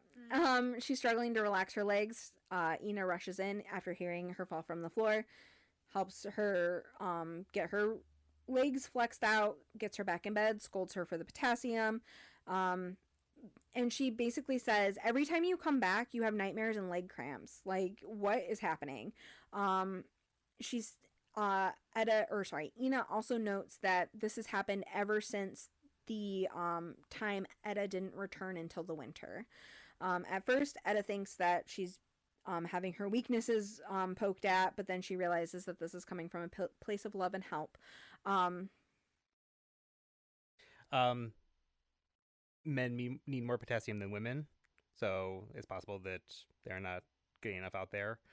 So in the morning, Etta goes to the council to fill them in on the Lion of SDL. While explaining the situation, she explains that he holds a harem, he's heavily guarded, etc., etc. A council member sends a runner out of the room, so like a young boy is in with the council, and someone pulls him over, whispers to him, and he leaves. Etta assumes that maybe he's been sent for tea or something, but when he returns, he has Alice and Flora with him. The council tells Etta that Flora and Alice had come to see them yesterday with a similar explanation of the lion. The council asks Flora if her city is loyal to the lion. Flora confirms that they pay tribute to him. They then ask Flora if the lion is a slaver, and she says he keeps a harem, but he doesn't sell women. Etta quickly jumps in, arguing that the women are not free to leave, stating that being held in slavery isn't any better than being sold. The council fully agrees with Etta, because obviously Etta is correct on that. However, Flora continues to tell them that the lion is heavily armed. He has thousands of men, and he has people making knives and bullets basically around the clock. Flora goes on to say that she can't confirm how the women are being treated, but they weren't malnourished and they did not seem to have injuries that she could see. Etta tries to argue, but the council tells her that she's trying to raise an army for an unnecessary mission that is doomed to fail. Alice jumps in, saying that if the lion is willing to take trade for the women, that they would be able to save them without any violence.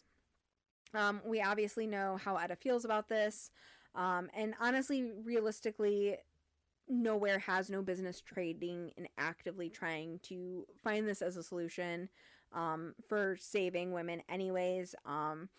Etta pleads that if they trade for women, that means that they see women as a commodity, which will make them no better than the lion himself. Honestly, it's a fair point, especially in this case because he wants opium and his men are taking any woman that they see. So, like, he will consistently have an endless supply. It's not like they're going to be able to actively save every single woman in SDL. In this case, the only way to stop it is to kill them all, in my own opinion. Yes, that is correct. So let's see. All right. Etta also pleads that the pause will eventually find Nowhere, and that once that happens, everything will be lost. Basically, all the women will be taken. Nowhere will not exist anymore. Basically, like, we need to get ahead of this because even if we trade with him, eventually he will find us and he will destroy us. Even if that's not necessarily what he is seeking, he's going to take all the women. He's going to take Alice as a drug maker. Like, there isn't really a good... We're not going to have a happy outcome if we allow him to continue. Right. All the women, you're going to start living underground. You're going to be the mole people. Right. Come with me. We're becoming mole people. She finishes by telling them that they need to get ahead of the threat, and that this is what the unnamed would have done. At this point, Etta gets a very firm reality check regarding her reading comprehension. She's told, the unnamed left women behind all her life. She gave them drugs and she hoped for the best. She only killed when she absolutely had to, and what you're doing isn't what she would have done. It's what a man would do. So they tell Etta that being on the road has made it difficult for her to think like a rational woman, and that it was likely best for Etta to stay home for a while. As Etta storms out of the meeting, a council member calls after her saying that she could always become a midwife, and when she's ready, like, basically, you can be a midwife when you're actually ready to do what the unnamed wanted to do, type of thing. So bits that I cut out for time here. Etta begins the Book of Etta. The only line that she's able to write is Etta was born in the chair. She then becomes completely overwhelmed with panic, and she's not able to continue writing the Book of Etta. And then there's an argument between Etta, Alice, and Flora regarding the lion. Basically, Alice is like, let me help you. Like, we can save this woman peacefully. Let me assist you with doing that. And Etta is like, that's not ever going to be a solution that's going to, like, stick and work. The next day, Etta leaves nowhere, determined to walk all the way to San Francisco. He wants to learn what the unnamed learned. While on the road, Etta returns to his journal. Etta writes that the unnamed was able to change like he did and like Flora did. He intends to go where she did. He writes that Etta is a liar. He is now Etta, son of the road. Etta had lied about scavenging all over. In reality, she only scavenged to SDL and back. Etta says that she's killed men, but Etta's the one that has killed. Finishing with, I wasn't born in the chair. I was born when Etta was born. I have always been with her. Back in nowhere, Alice and Flora decide that they are going to go ahead and trade with the lion. First, Alice asks to, like, Flora to help her disguise as a man, but Flora's like, you are way too feminine. That is absolutely not going to work. And then... You cannot hide those puppies. Right. They do decide that they are going to disguise Alice as a horsewoman, though. So they get set up, they pack up a bunch of opium, and they set out. When they are taken to see the lion, Alice first noticed that his tiger is very clearly sniffing at her. The lion then asks Alice to come closer. When she does, he grabs her by the wrist and pulls her in and says, my cats can smell what you are, and so can I. He then looks at Flora and says, I don't normally keep your kind, but I think you'll probably be useful. They will never return to nowhere. Cut for time. Etta comes across the dual town. He first visits the men, and then he sets out pretending like he's going to leave. He doubles back, undoes his, like, Etta gear, enters the female town as Etta just to kind of see what they're all about. However, while she's there, in the night, the paws overrun the town. All of the women are taken. Etta does manage to get out.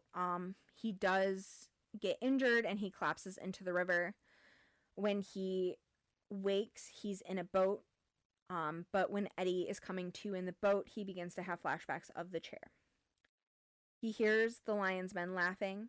Etta thinks that had the unnamed been there, she would have seen Etta for the child that she was, and she would have done something to save Etta. Etta is in the clinic. She returned to it her second year, hoping to bring back more goods for the women. She is hiding in the closet when the men find her. The men put her in the rusty chair, and they bound her legs to the stirrups. One of the stirrups eventually breaks, the jagged edge going through a man's neck. She was covered in blood, and so she was able to pull her other leg free. She was able to grab a gun and kill the other men. Etta walked out of the clinic, naked and bloody as a newborn. Etta didn't remember the summer turning into winter. She didn't remember what happened. She didn't remember the pain that she endured that winter. And she did not remember walking back to nowhere through the snow, leaving a trail of blood behind her. She later began to understand what had happened to her, though she didn't remember why or how. She learned to count her breath, and she learned to become Etta. So obviously we can understand what happened to Etta. Etta did get pregnant, and she did have a miscarriage before returning back to nowhere. So that is sort of the full complexity of what fully happened. My heart is softened towards Etta, but still angry. Yeah, so, like, we get it, but, like, also someone needs a hug. So when Etta fully comes to, the boat capsizes. He notices that he's rushing towards a waterfall. He is thrown into a rock, cracking his ribs before he goes over the waterfall, hitting his head at the bottom. Eddie wakes on the riverbank. 2 hands are smashing into his ribs. Eddie tries to go back to sleep, but water comes rushing out of his stomach and his lungs. He struggles to breathe before going unconscious again. When Etta wakes, she is in a dry, warm place. She's dressed in a long nightgown. The room is filled with old world furniture, which is in excellent condition. Across the room is a dresser. All of her gear's been laid out. The Book of the Unnamed and her journal have both been carefully dried, though they do have water damage. And then her clothes had all been laid out. They've been washed. Any tears have been mended. The door opens and a man enters. He has a wash basin and rags. He sets the wash basin down and he tells Etta that she's safe. He's happy to see that she's awake because they were beginning to worry that she wasn't going to wake. The man tells Etta that she is in Adam on the Amen. He tells Etta that they are east of the Missouri River, and that they are north of the Ozarks. We are going to come to learn that Amen is basically District 13 flavored. It's fully buried and hidden underground. They are equipped with solar power. They have underground farms with vents directly above them to let light in. And they have compostable toilets. Like, they're fully thriving. More people that the mole people. Yeah. Yes. So, and the people of nowhere will become mole people. So Etta asks how far north of the Ozarks they are. The man tells him that the missionaries would know better where they're located. And that basically, like, I'll take you to go talk to the missionaries and they can definitely help you pinpoint where exactly we are. But the Ozarks, I'm assuming, is the Ozarks, and obviously the Missouri River is the Missouri River. Yeah, I was trying to figure out why Ozarks, and my best guess is,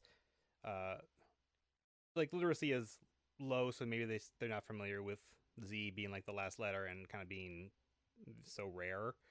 Similar to, like, you know, you'd have Y everywhere, and X would be kind of rare to see as well. But that's utter guess. Yeah.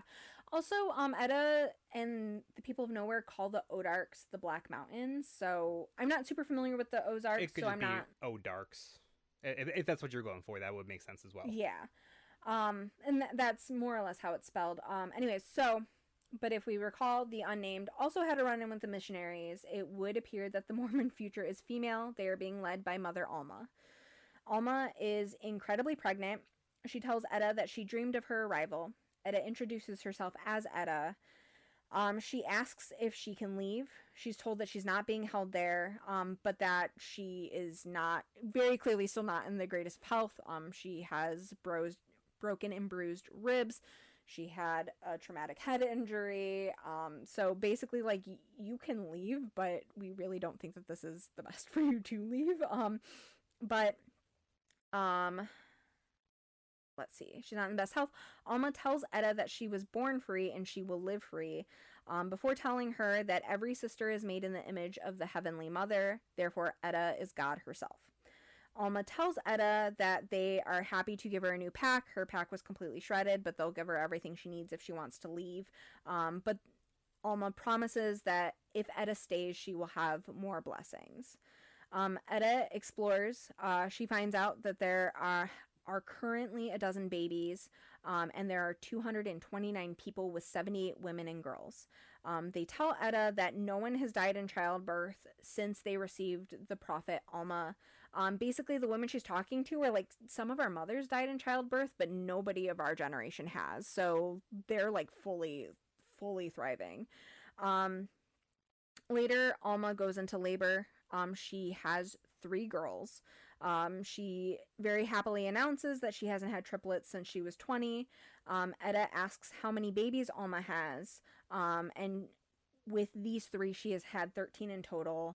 I think she's a god too. For the most part, all of them have been twins. So she always has multiple babies, basically, is what it is. So after the birth, Alma tells Etta that she knows what Etta must do and that this will be the only time that Alma is powerful enough to make Etta ready.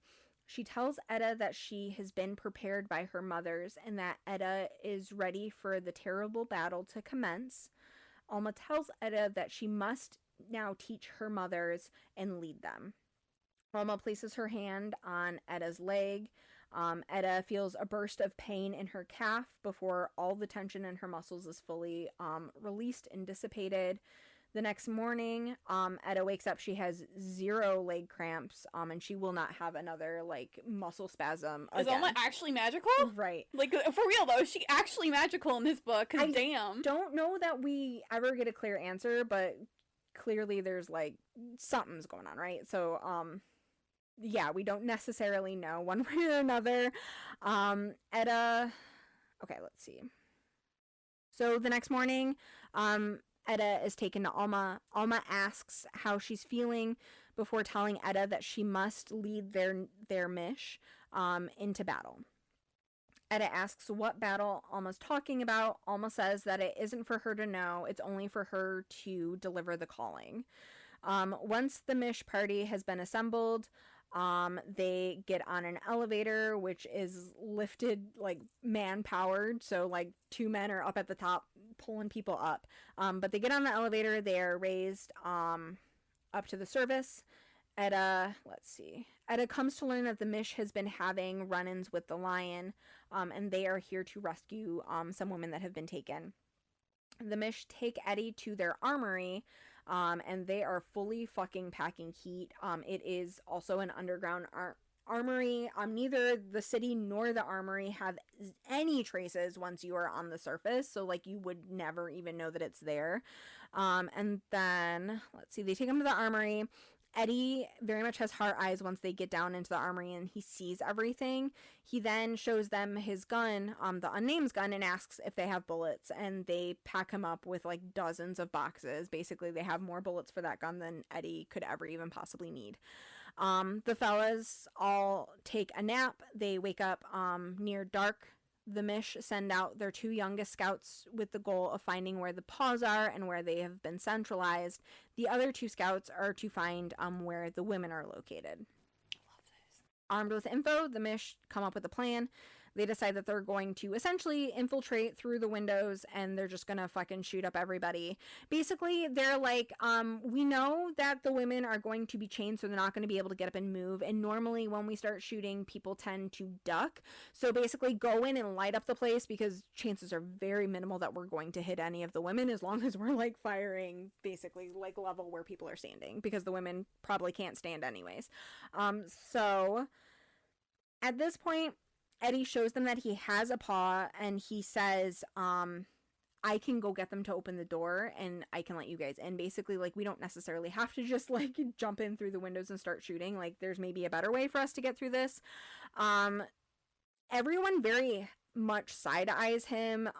He tries to play it off like he just grabbed the paw off of a dead man, but they're like, they never leave their dead behind, and people only receive a paw if they've traded for women. So basically, Eddie's like, what up?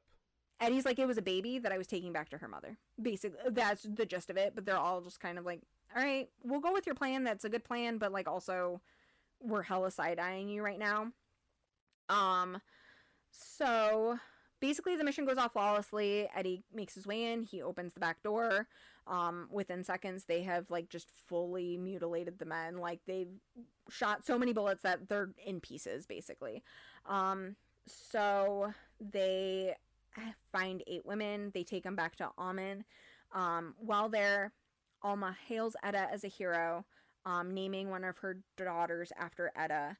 Etta thinks to herself, wondering if this is what happened with the unnamed, because Alma is basically like, Etta is a miracle. She donned the, like, disguise of an enemy and, like, did all, like, basically the entire mission is hailed as Etta had completed it, and Etta is being spoken about so highly that even the men who were, like, side-eyeing her are, like, very apologetic of, like, no, she's right, you are, like, a blessed hero, like, we shouldn't have thought weird about you.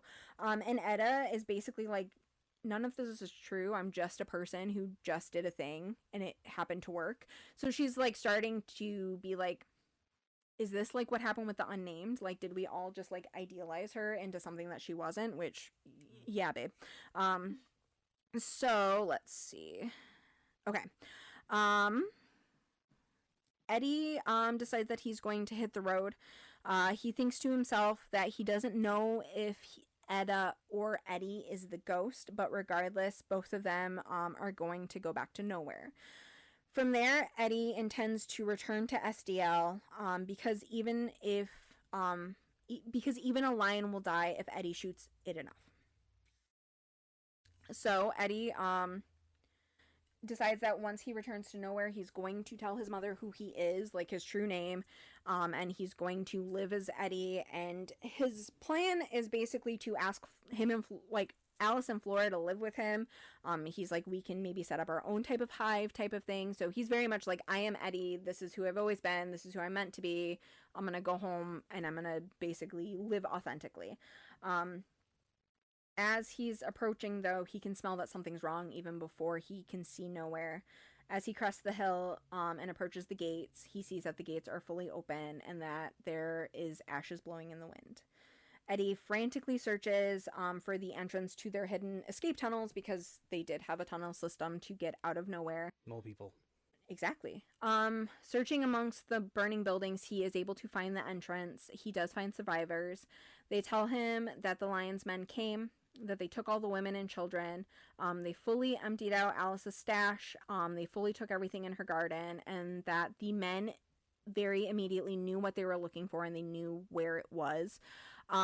They fill Eddie in that Alice and Flora had gone missing like weeks before this happened, so they're like, we think that they were taken and that's how the men knew where to find us and they knew what to get and where to get it.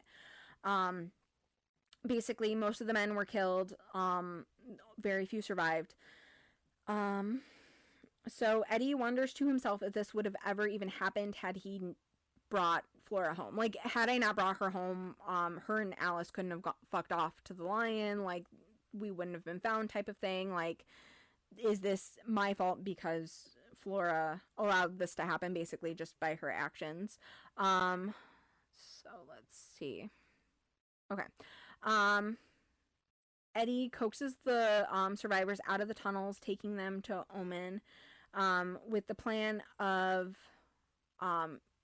gathering up another mish and going over to SDL to get the women back. Upon returning to Omen, Eddie requests a mish, explaining what had happened to his home. The mish tell him we can only go where the prophet sends us, and so she needs to call us to go do this if we're going to do it at all. Eddie goes to see Alma. He tells her that he needs a mish. She tells him that isn't what he needs at all. What he really needs is to stay in Omen. Alma tells Eddie that she gave his mission to Etta, and now he must fulfill Etta's destiny. Etta's destiny is to be the mother of warriors. Eddie obviously declines. Alma laughs and says, when we tell Mother God no, she sends a whale to swallow you. She goes on to tell Eddie that he will go on to fight the lion. He will go in blazing and righteous, and he'll fight like Samson. But they won't cut Eddie's hair, they'll let it grow. And with that, the warriors will come. The next day, Eddie sets off. Before he leaves, though, Alma stops him. And she says, what I said is going to happen, and it would be much better if you stayed here and became the mother of warriors for Omen than you go and be the mother of warriors for the lion. Eddie makes his way to SDL anyways. He shoots his way in to the Lion's Hotel. Once he's in there, he does start to have his like full-on panic, but our king is doing his breathing exercises and he's making it through. He approaches a set of double doors, and which then burst open, and the lion and the tiger come charging out at him. He manages to down the lion and only lands one shot in the tiger. The tiger lands on top of him, sinking its claws into his arm. He is able to fight his other gun out, and get a couple shots in, and then the tiger just fully collapses on top of him. He's trying to struggle out from under the tiger, but he's choking on the tiger's fur. He blacks out. As he sinks into darkness, he hears his mother's voice. Etta was in and out of consciousness. She's dazed with fever. She knew that Flora and Alice had been tending to her, and while she heard her mother, she never saw her mother. Etta thinks to herself that this is because Ina would have likely killed Etta had she come near her in order to save her from what was to come. Once the fever fully breaks, Flora gives Etta a drink. When Etta wakes up again, she's in a different room. It's full of very ornate old world furniture. On the third day of being in this room, Flora brings a silk nightgown. She gives Etta a sponge bath. Flora comes in to bathe Etta for several days after. Etta begs Flora to help her escape before she eventually begs Flora to kill her. The lion comes to see Etta. He tells her that she has two choices. She's going to be valuable to him by answering his questions, or she's going to be valuable to him in the way that other women are. He asks where the guns are.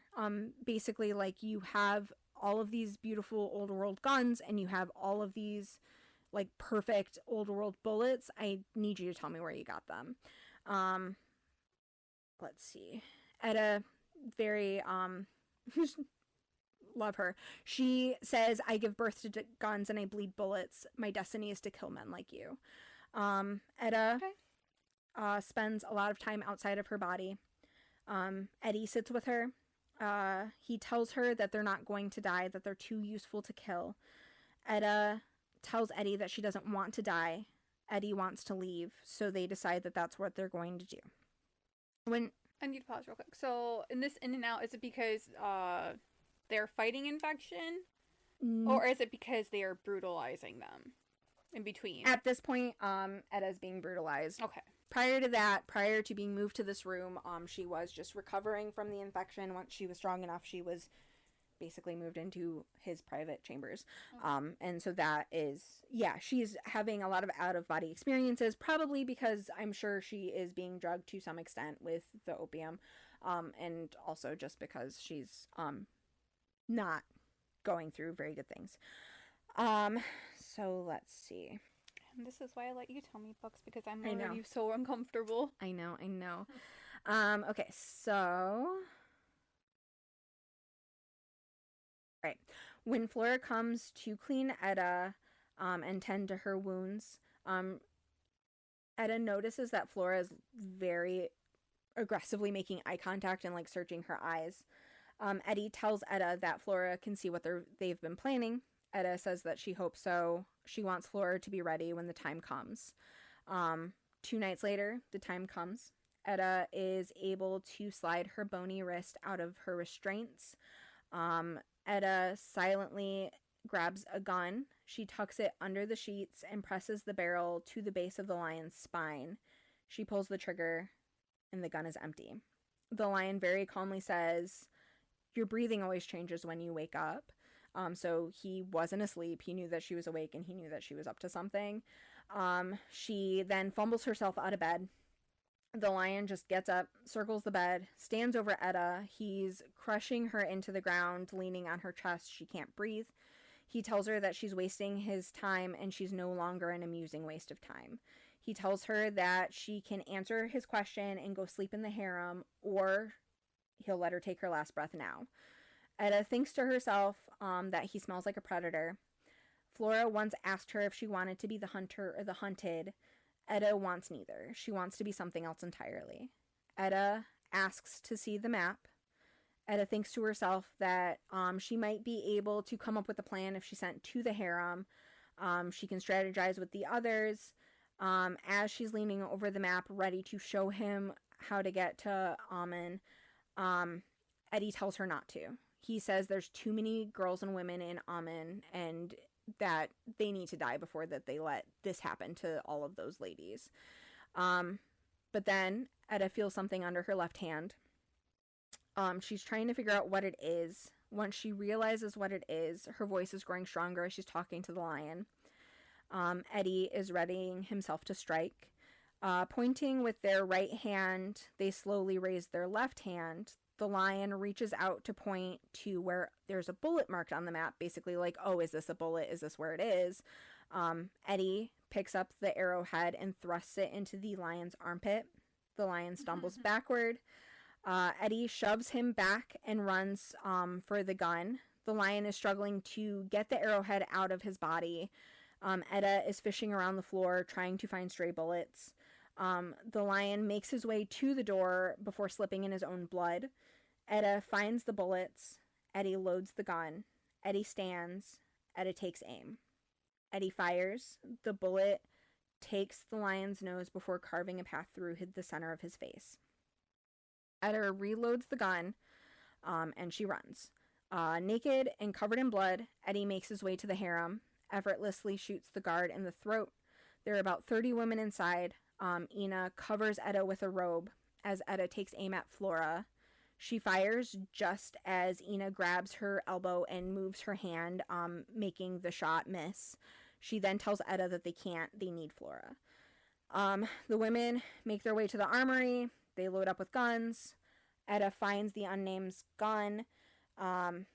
Once all the women are armed, they make their way out to where all the vehicles are kept. None of them know how to drive except Flora, and Ina said, "Told you." So they get into a car. Once they're in the car and they're making their way downtown, Alice asks Etta why she shot at Flora. Etta replies that Flora cared for her so that she could be kept. Alice explains that Flora was the only one who would care for Etta because everyone else was too afraid. Alice explains that Flora took the worst of the abuse from the paws because they knew that they didn't need to be careful with her because she couldn't give birth. Etta gets up and makes her way towards the driver's side. She crouches down behind the seat. She looks at Flora and says, "I'm not going to apologize to you, but I'm also not going to try to shoot you again." She tells Flora that she understands now. She understands that you have to do things to survive. With that, Etta stands up and places his hand on Flora's shoulder as Flora lets out a sob. Eddie tells Flora how to get back to Almond and tells them that they are headed towards their destiny. The end. Did Eddie have to ruin the end of that? Like, holy! I at least thought, like, Eddie was gonna be like, Flora has man parts, and that's why they need to die. But I'm like... Yeah. Flora's the only one that learned. Yeah. I'm excited for Flora and Alice. Yes. Yeah, then the third book is my favorite of the series by a lot. They also, like, just kind of cover a lot of ground. Like, they go all the way to Florida and just they end up on an island, and it's really good. And it has like 2 timelines. So it's like Flora immediately after the Book of Etta, and then it's also like Flora and Alice as they're like basically elderly women. So that's really cool. Oh my god, they grow old together! It is very, very cool. And as I was like reading the Book of Flora, like, it did something so rare for me where, like, while I was in one timeline, I wasn't wishing I was in the other timeline, you know? Like, sometimes when there's a lot of POVs, you're like, ugh, you're boring. I wish I knew what... It's like, I need to get back to the main action. Yeah, and I didn't feel that way at all. Like, I hated every time it switched from one timeline to the other because I'm like, no, I need to know what else is going to happen. But also, as I was rapidly approaching the end of the book, I'm like, so much has to happen. There's so many questions I need answered. Like, how is this almost the end? But it was perfect. It was amazing. I loved it. So good. Also, we love Flora. We get to see a lot more of, like, the country, which is really cool. We also, again, just get to see, like, more sort of odd beliefs. Like, the men of Florida don't think that women exist, period. Because they shouldn't. They've never seen a woman give birth, and therefore that's not real. And anyone who tells you that they're a biological woman is lying, type of thing. So it's very interesting. But there's also the 2 raiders who trained Etta. They went out on, like, a mission, and they just haven't been back, and no one knows what happened to them. So that's kind of part of why they travel so much, is because Eddie is just like, well, while we're just out here just doing things, let's go see if we can find them. Eddie in the third? Yeah, Eddie's definitely like a main Does a Eddie mainstay. get better? It's hard to say. I will say I understand Eddie. I don't like Eddie. Yeah, he's still like the same stubborn, like strong-willed, like my way is the right way type of person. But he definitely, his mind is a little bit more opened. And where Eddie ends up leaving, I think, is actually kind of perfect for him. So like, Okay. we like in like a happy ending sort of way. Not like a, but it's cool. I really like it. And the big bad of the Book of Flora is just so wild. There's just like an army just slowly up, like the future timeline is there's like an army slowly approaching the city. And there's like tales that they are dragging like an old world plane behind them, and no city that they've come up against has been able to survive because of like all of their old world machinery that they have. And it's just really, really cool. I liked it so much. I'm excited. Me too. Yeah, I was like, I can do both of them in one day. And then we had just such great conversations with this one. It was like, even if I had both scripts ready, we wouldn't have been able to do both. No, I probably would have declined fully and honestly. You would have been like, absolutely no, please, absolutely no. not today. Yeah, also, I am starving, so. I am so hungry and eepy. But yeah. But no, it's good. So they remain Eddie in Flora. Yeah. The sort of end Eddie's scene now where Eddie. they were like bouncing between Eddie and Etta was kind of them like integrating both of them, and it's like neither. I did like that. Yeah, I like that because there are parts of the same person that needed each other in that moment. Yeah, and a lot of there's also like a lot of themes of like they are weighed down by ghosts. And there's one point where they go up to Alma and ask, like, can you, like, cure me of all the ghosts I'm dragging around, basically? And Alma says, I don't know which ghost is the real one. Like, I can't do that because there's so many, and you don't even know who you are. I can't do that for you. So then that's when it's like, okay, well, is Etta the ghost or is Eddie the ghost? And the answer is neither. Like, both are you at different points in time. And so the end was sort of them integrating and becoming Eddie. Yeah, and I'll reiterate too with the whole Eddie thing. It's like I said, I understand Eddie. I fully understand why the prejudices happen. Mm-hmm. I just wish Eddie saw how hurtful they were being. Yeah. As a person who was also hurt. Yeah. And the ignorance of that drives me wild. Yeah, But I'm a person who thinks about people's shoes, like being in people's shoes all of the time. Eddie is so frustrating, and it's like I can't say that I hate him because like I don't get hate it. him. I get why he is the way that he is, and it's totally fair that he is that way. But it's so frustrating. And I heard this like quote that's like, just because you're wounded doesn't mean you get to bleed on everyone else type of thing. So like, hurt people, but like also. Yeah, it's the growing part or being the mature part is understanding not to hurt other people because you're afraid or like you're hurting. Yeah, just because you had to have claws in the past doesn't mean that you have to use them on others, you know? This is one of the few times where you can't just say get therapy. That's true. Yeah, no, That's true. This is definitely one of those situations where you just can't do that. Yeah. Yeah, but he has his like breathing exercises, and whenever he would start to like have flashbacks, he would just go, where are you right now? You're safe. And then like just breathing. And to also positive, so proud that he decided to go in there guns a-blazing, but got caught for it. Yes. Yeah. Understands why people might trade instead of hopefully understands why people might trade instead of going against an entire massive force. Yeah, but he did fully topple SDL. Like, yeah. Yeah. Pop off king. Absolutely. Proud. Yes.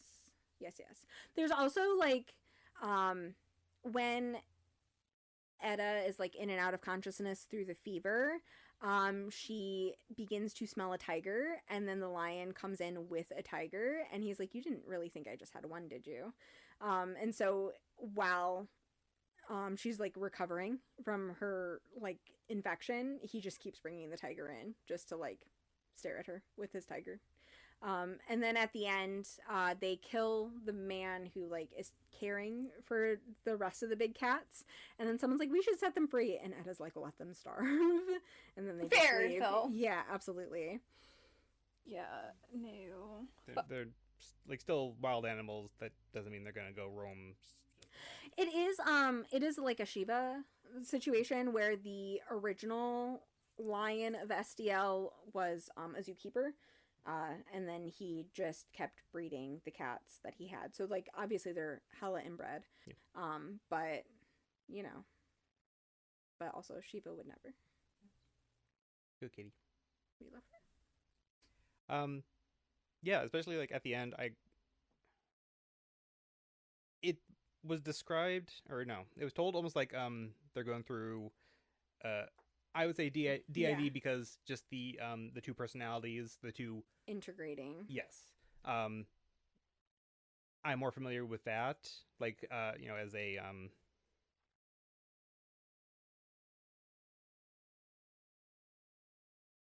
trauma response, like protecting yourself. I'm sure it's not like full DID, but that's like something that happened. They created this other personality to help deal with the trauma and block out parts of their life that they do not want to remember. And I thought that was I thought it was cool because I'm sure a lot of people like trans or gender fluid go through that, like whether it's trauma or not, they have these two or more parts of themselves they are trying to reckon with. Yeah. From some of the people that I know have transitioned, it's like constantly denying a part of yourself and fighting a part of yourself until you accept yourself. Yeah. And it's sad that society has just made it so uncomfortable. And especially when they're in a situation where they're doing it for survival. Yeah, it's protection. Yeah, like that. Again, I said, is this in the future or present day? People like denying themselves because they're not in a situation where they can just truly be themselves. Right. But also I was kind of seeing this situation more as like gender fluid. Obviously they, you know, I would assume officially identify as a man in the next one. Yes. But I'm going with gender fluid currently because that is the artist I chose for my send out song. There was one more thing I wanted to bring up. Okay. Yeah, I would definitely consider it to be like gender fluid, or as mentioned, it's more like a gender evolution type of thing. Yeah, because I mean, just gender sexuality is fluid, so they don't officially identify, but they are presenting as one identity that doesn't quite have a name. They change and evolve, identify as a different identity that doesn't have a name. So, which is like, you're allowed to do that. And they first think that Eddie was born from the chair. They think that Eddie was born as a survival mechanism of like, okay, well, this is how the unnamed survived and how the unnamed stayed safe, and I idolize her, I want to be like her, so this is what I'm going to do as well. But then when they really sat with it, they're like, Eddie's always been there. And like there was like this whole thing of them remembering their like first sort of like moon party thing. I don't know if they call it a moon party in this, but I know that like there are like that's a thing that happens to the youngins nowadays. But anyways, or I could be full of shit, I don't know.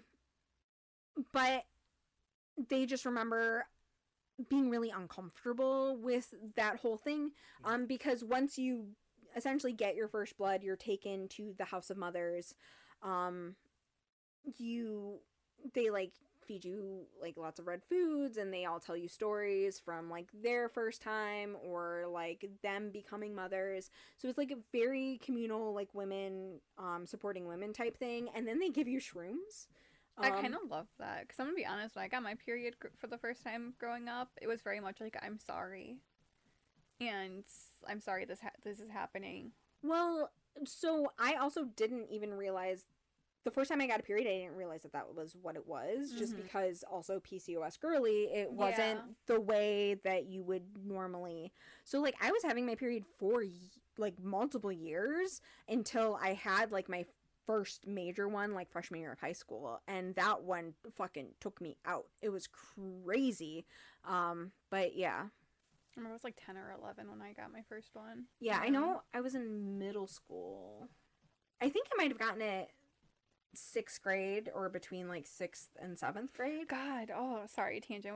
We can cut this out, but I remember being in like, I was still in elementary school, like, well, what we consider to be elementary middle school, and it was like 5th grade or something, for 4th, 5th grade, and I had gotten my period already, and I remember the girls lecturing me about how, like, you should always wear a pad because, like, we just took our sex ed class and they're telling us that you started during athletic activities. And I'm over here, like, that's incorrect. Like, I mean, that's not incorrect. Like, it's incorrect. Actually, it just is incorrect. Like, you don't get it from athletic activities. And me being as, like, I was already having my period at that time. Yeah. Because of PCOS girly, obviously. But crazy. What it is to be a woman.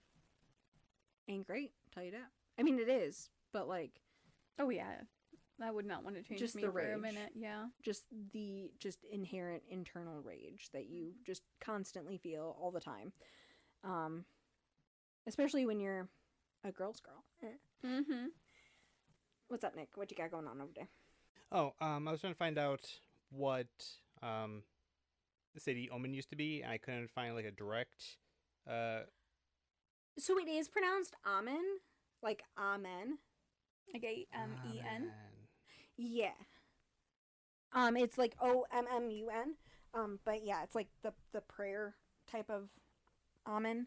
But looking at it, my brain doesn't want to pronounce it that way, but that's how the audiobook did pronounce it. So I'm thinking that I don't necessarily know what real world place it would be. Obviously it's east of the Missouri. And then I know they were near or around Kansas City. Is it Omaha? I mean, is that even a place? Wait, what? Omaha, Nebraska, yeah. Oh, shit, you're right. Nick, where's Omaha? Nebraska. Oh, like I mean, you should just in relation to the... Oh! Yeah, find that out, and then I'm gonna tell you to send this out, because I hungry. I'm so hungry. Hungry and Dominoes. You still want to play Dominoes? Hell yeah, I want to play Okay. Dominoes, 400 miles away, girl. Okay, but is it east? west of St. Louis. But I didn't find any, like, cities like that. But also it's part of the word community. Okay. So it could just be renamed, like, it plays into the just theory that I had. Is it actually, like, underground? Mm-hmm. Okay. They truly feel safe underground, so they don't feel stress, alleviating one major source of miscarriages. It may also represent elites or high society, since they have intact old world furniture and are able to safely birth multiples. It could also just be, like, how people who have a sense of community are happier, live longer, as opposed to all these individual settlements that, I mean, they have, 200 in Amen, as opposed to these little settlements that are, like, just struggling and under threats almost daily. And I know obviously there's a lot of issues with religion, but I do know that generally speaking, people who have a very strong belief system like that tend to, obviously when it's used correctly, tend to be just happier, and community is obviously so important. And generally speaking, they are sort of the only, like, community that's thriving and doesn't want anything. Because when Etta is first there, she's basically like, okay, but what do you want from me in order to, like, medicate, feed, and house me? And they're like, we don't want anything. Like, this is what we do. Like, you were hurt and you needed help, and we're helping you. Like, that's what we do. You can stay, you can leave. We don't care. This is what we do. So they are definitely a sect of just the Mormons. And they still keep up sort of that, like, Mormon mission of going out and finding people and bringing them back. It's not obviously as... And then they also are kind of like a hive type of thing. So once Alma has her 3 babies and she does like the naming ceremony, she's like, and this is the dad, so if you want babies, he's got good seed. Like, oh my god, that's great. Yeah, oh so, my god, I already stand Alma. yeah, you know, she's a little kooky. That's, I mean, honestly, if I think she's magical, so magical little kook. There is a thing where so 2 weird things that I didn't necessarily mention. She has brown eyes when Etta first meets her, but then after giving birth, she has like bright green eyes, and Etta's like, wait a minute, didn't you have brown eyes? And then Alma gives Etta a blessing, and like, so she has Etta like kneel, and then she's like says a prayer over her, and then she squirts her in the face with her titty milk. And Etta's like, like, what just happened?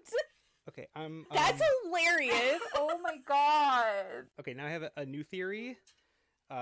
Alma actually died in birth, but multiples are more likely to have multiples in the next generation. So the green-eyed Alma is her sister. So she was able to give birth safely. She did not, or she's recovering elsewhere. I don't know, man. I don't know how the green one squirted milk. The green one squirted. I love you, Nick, but where are you going with this?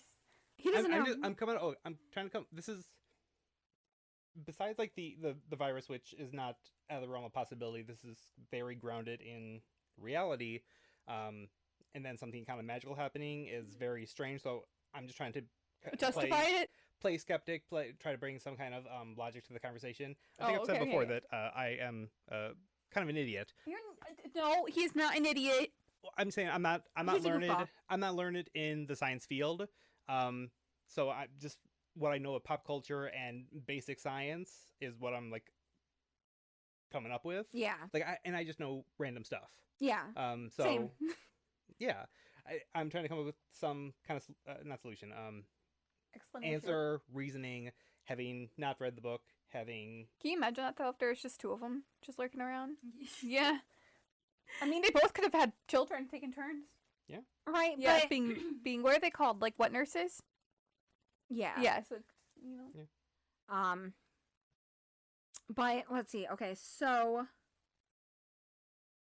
Eyes changing color,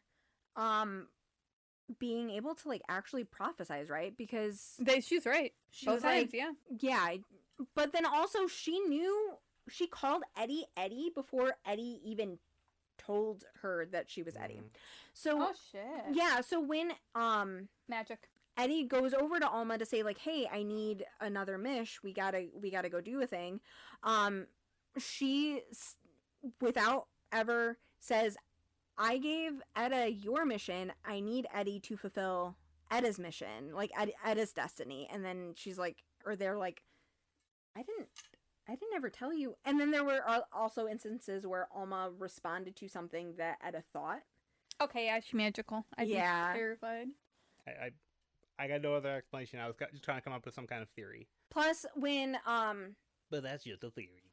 Yeah, when Etta is fully out of her fever, and she's being like bathed and changed into the silk nightgown, she sees herself in the mirror and realizes she must have been out for a really long time because her hair has grown a lot. Like, which, yeah, that's why I'm like, she prophesized her hair was going to grow. Yeah.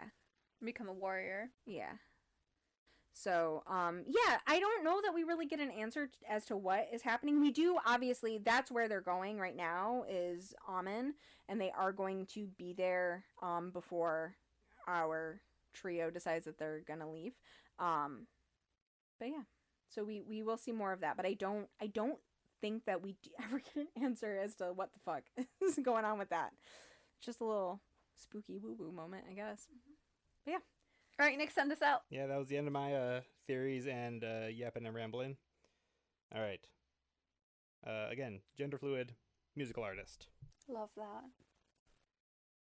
Oh, won't you yap with me? Happy PRIDE.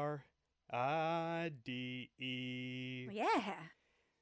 Be who you want to be. Oh, won't you yap with me? Woo! Let's go. Bye. Bye!